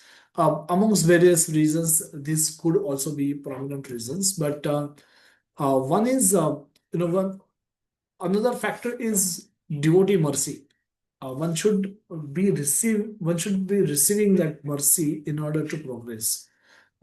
If they are not having mercy from devotee or कृपा from some Vaishnava कृपा, where devotee कृपा अगर नहीं होगा, तो again they will struggle. They will struggle to make sense of the philosophy, right? Get the correct understanding of the philosophy, and further apply themselves to the practicing of that philosophy. Both can become very difficult for them.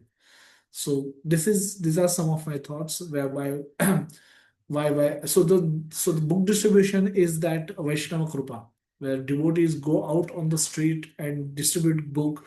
They take their contact numbers, and then they engage them in listening to the Bhagavad Gita sessions. So if one is humble enough, one is not puffed up, one is not hard-hearted enough, then one will be remain open to accept such invitations, and may begin their journey of learning about Krishna. But if you are not that category, you will walk away, or even if you get the message, you will not act on that message. And so that's how things are, unfortunately. So everyone, we don't have to undermine the free will that exists for the soul, and these are the factors because of which he can misuse his free will. He can continue to misuse his free will even if better alternatives are available, higher taste is available, higher happiness is available. But these are some of the reasons why, for due to which he will continue to misuse his free will and not come to Krishna. That's possible, Prajit. So, Prabhuji, would it be correct to assume that, even though he reads and he has some clarity, but he doesn't have the determination, to give up his propensity for sense gratification, and he fears that, and therefore he just continues to speculate, even though he might have the clarity from the Bhagavad Gita that who is the supreme personality of Godhead and what is his the sense control is important and all that. Could that be one of the underlying reasons? Possibly, yes, Prajit. That could be the underlying reason. Again, Thank you so much. Vaishnava Krupa is more important, and because Krishna Krupa comes through Vaishnavas. And when they engage you, they can force you, they can request you, they can beg you to start applying those learnings into your practical life. And if you have some devotional credits left in your account, you will actually act on it. You will then act on it. Uh, so yeah, that's true. Thank you so much, Prabhu. Thank you so much. Thank you, Hare sir. Krishna. Subhash Prabhuji and then Rajiv. Hare Krishna Prabhuji, Dandot Pranam. First of all, today is the World Meditation Day and the winter solstice. And this nectar we are actually enjoying on this particular day and benefiting from this. So really deepest gratitude to you, Prabhuji. And continuing with this, like my understanding, many times what happens because of the intelligence, sometimes because bhakti, I believe it is, if we go by the Srila Prabhupada's teachings and understand, it is more of a practice. So it is more of an emotion. Emotionally, we should be integrated, and then I think bhakti happens properly. So many times the mind, intellectual faculty sometimes actually keeps questioning many things. So that also comes in the way. And second, Prabhuji, my suggestion, I think my observation, because when I travel across the villages and all that, so I feel our activities, if we actually take it to the smaller towns and the smaller villages and all that, so I think we can spread it much more better way in the whole of India. So a lot of activities are happening, but I think from the city point of view, we are doing a lot of activities. Together, if we can do something much greater, focusing towards the smaller villages and the smaller towns. So then I think this will be good, and engaging the young students and young community. Then from the beginning, what happens, because we get exposed to different kind of practices from the beginning in the childhood. Then also actually it comes in the way. If the ISKCON and our activities are exposed from the beginning to the children, I think that will help us in a much better way of integrating and practicing from the beginning itself. So that's my humble suggestion, and whatever we can do. Hare Krishna Prabhuji. Hare Krishna Prabhuji, thank you so much. No, that's a very valid point. Village preaching is definitely a need, and the large population still lives in villages. So definitely, there's a lot of effort done on that part. Recently, Loknath Maharaj was facilitated for doing a Padayatra, and he'll walk, I think, 4 lakh miles. So he goes through villages. So that's how he concludes his Padayatra through the villages. So some lot of focus is there. About children programs, my wife conducts a lot of children programs where children participate from all over India online. So the Prabhupada wanted, in fact, this education to be given to the youth, and right from beginning, Prabhupada focus is to give this knowledge to the youth, because then they can do something about it, rather than giving it focusing on the old people who who will have their own limitations because of the way they've lived their life for so many years. There could be so many conditionings because of which they may not be able to apply all the teachings that Prabhupada wanted to give them. So the youth programs are done in big way in India as we speak. So Pune, Mumbai is Pune, Mumbai, Delhi. They are famous for their youth programs, and that's one of the astonishing thing that we see in the temple. So generally, temple in temple people expect to see old people, but these temples are filled with youth, and that's very heartwarming. Again, that's tell us, show us that yes, the youth is accepting the principles of Krishna consciousness wholeheartedly. And regarding the questions, I think we should keep seeking clarifications wherever we could have certain intelligence may sometimes block us. And if we feel that it is wrong to ask question, then it will make our practice weaker. So if at all there are any intellectual questions that exist in our mind, or we can share it through direct message, and we can interact with devotees on a one-to-one interaction, and we can say clarifications. Um, Possible that sometimes some questions may require more deliberation, and the can be given by can be replied by some of our senior Vaishnavas also. But if we keep it to ourselves for too long, it will weaken our practice, and it will weaken our faith and our practice both. So it is it is always advisable to get the clarifications whatever our questions might be. So that's I will respond. Thank you so much, Prabhu, for your question and for your wonderful sessions. Rajiv and then Vikas Prabhuji. Hare Krishna Prabhuji, Dandavat Pranam. Prabhuji, the things that are happening like in Bangladesh, what is happening, and like even we are not united. So the history seems repeating itself. First Pakistan, then Bangladesh, and inside India also things are happening. So it might be that we are not united and we are not doing everything and we are just letting everything onto the God. But the people who are united and fight, they only get the things. So in that case, where does the God comes in? You know, we have our Kashi Vishwanath temple, which was destroyed, and the Nandi was facing into that mosque where they have we have multiple instances of destruction, Somnath and everything. But still, we say just have survived like thousands years of even Britishers just because our population was high. But this can't be always the thing. So whenever we hear such things, such negative 9 and all these things, because and also like what we have done after the independence as well. We have a lot of pollution in North India. Government haven't done everything, and we still worship like our rivers and all these things, but make them pollute. But all these things are there, so definitely something is wrong with us. And when these things get into mind, then it just, you know, makes us think otherwise that why where the God is, where we are, even our standard and our,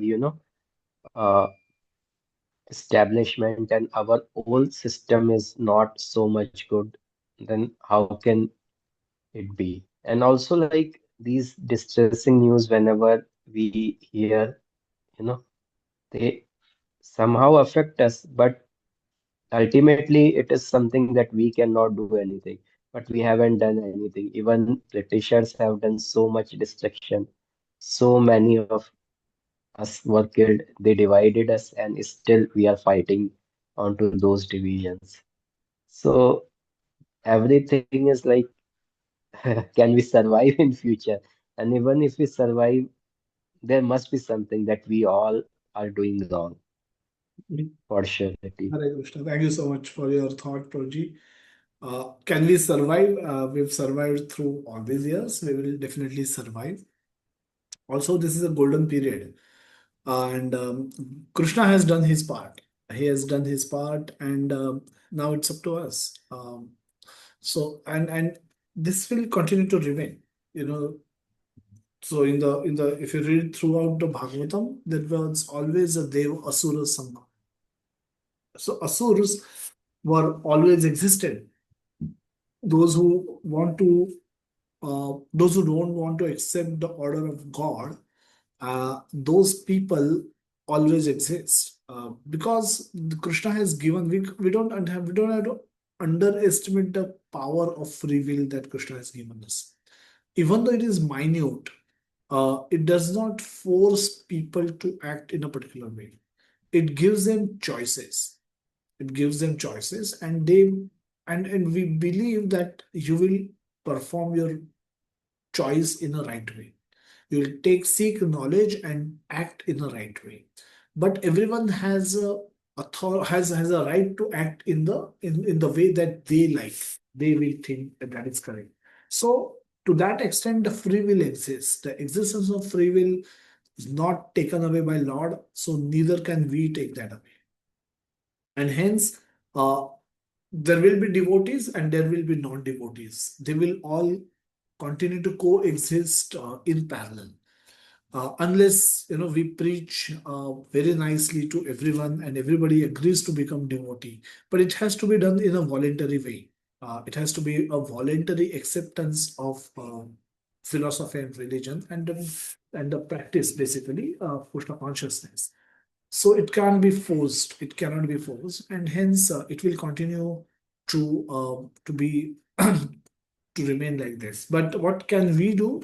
As I said many times, things are not in our control. That's true, but it's not complete true because there will be always things that are in our control. We can do our part. We can ourselves become nice devotees, and we can do our bit to spread Krishna consciousness to every town and village of this country, in this world.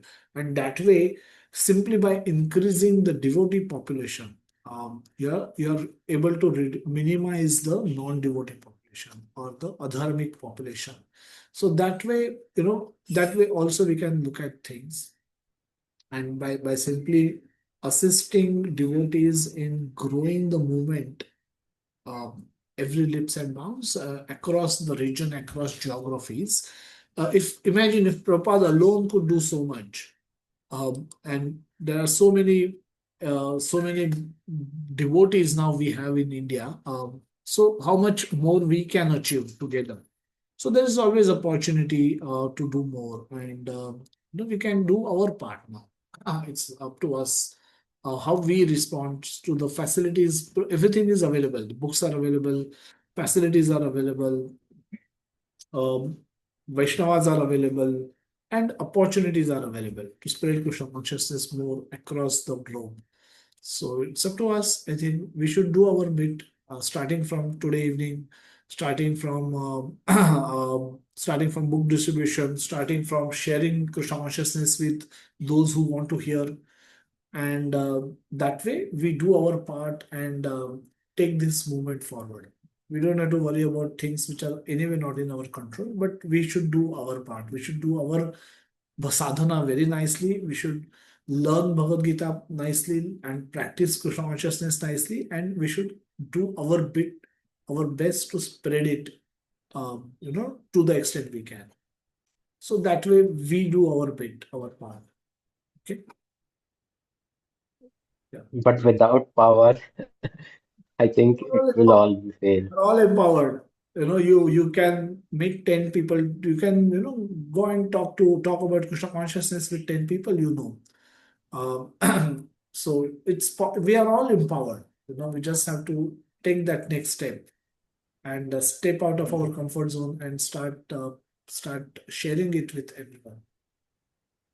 Sharing bhakti asha. But yeah, but even when hearing everywhere negativity from every side, even we also get tired at a time and Our purpose, unable to do our thing. Prabhupada many times has explained this, that because you're resolute, your because our sadhana is weak, because our there's a weakness in the way our philosophical understanding is weak. If they remain weak, we will experience all of this. So the first thing, as I said, we have to work on improving and strengthening our own philosophical understanding and our own Krishna consciousness sadhana. If we do that, then the inner peace is the position that we will attain, and then the external things will stop mattering to us much. And then with that situation, it will be far easier for us to spread Krishna consciousness, because people will see things improved in us. We're not just presenting something that we have heard, but we also have experience. And then that will have a special impact on people. When we will speak with our own realizations, people will listen and people will accept. So we should do our bit. Yes, definitely we should improve our sadhana, improve our philosophical knowledge, and definitely we should do our bit to spread it across community. Okay. Yes, Vikas Prabhuji, if you have a question. Hare Krishna, Guruji. Dandavat Pranam. Thank you very much for today's session, Guruji, and which essentially gives us this essentiality that we should not speculate. Rather, there is a lot of literature, a lot of practice available so that we can intensify our devotional service and can remain fixed on this path steadily. I was not having any question when actually Subhash Sharma Prabhuji was asking, and it came to my mind that our temple has only started this traveling Sankirtan party and many other, and they are going town to town, villages to distribute Krishna consciousness. And also a point came to my mind when Subhash Sharma Prabhuji was saying that he is visiting villages. So maybe it can remain impactful on his part also, that he can preach something bit by bit, and in that way we can spread it. And the another point that was coming to that, we hail from some particular, which some of us hail from that village point, and then we can impact our families and the upcoming generation, and to them, to a certain bit, we can teach this philosophy of Krishna consciousness, and then we can see the exponential changes coming up. Otherwise, they are just it's individual endeavor of temple only is not sufficing in the current scenario. So maybe we can add that if Subhash Sharma Prabhuji's outreach is very good towards the villages. So I was just trying to add that. Hare Krishna. Dandavat Pranam, Prabhuji. Thank you. Thank you so much. Yeah, so that's nice thought, Prabhuji. So with this, I think we'll conclude today's session. Thank you so much for staying back. Yeah. Yes, so maybe Vikas, you can just connect with Subhash Prabhuji, and we can take it offline. So we can have a quick discussion with him today. Sure, Prabhuji. Yes, sir. Hare Krishna. Dandavat Pranam. Srila Prabhupada ki jai. Jagannath Baldeshwara Ramai ki jai. Srila Prabhupada ki jai. Nitai Gaur Premanande. Hari Bol, Hari Bol, Hari Hari. Hare Krishna. Hare Krishna, everyone. Have a great week ahead. Hare Krishna Prabhuji, Dandavat Pranam. Hare Krishna Prabhuji. Hare Krishna Prabhuji, Dandavat Pranam. Hare Krishna, Prabhuji. Dandavat Pranam. Hare Hare Krishna Krishna, Prabhuji. thank you so much. Krishna Prabhuji. Hare Krishna Thank you for Prabhuji, Dandavat Pranam. Dandavat Hare Krishna Pranam. Prabhuji. Dandavat Pranam. Hare Krishna Prabhuji, Dandavat Pranam, deepest gratitude. Hare Krishna.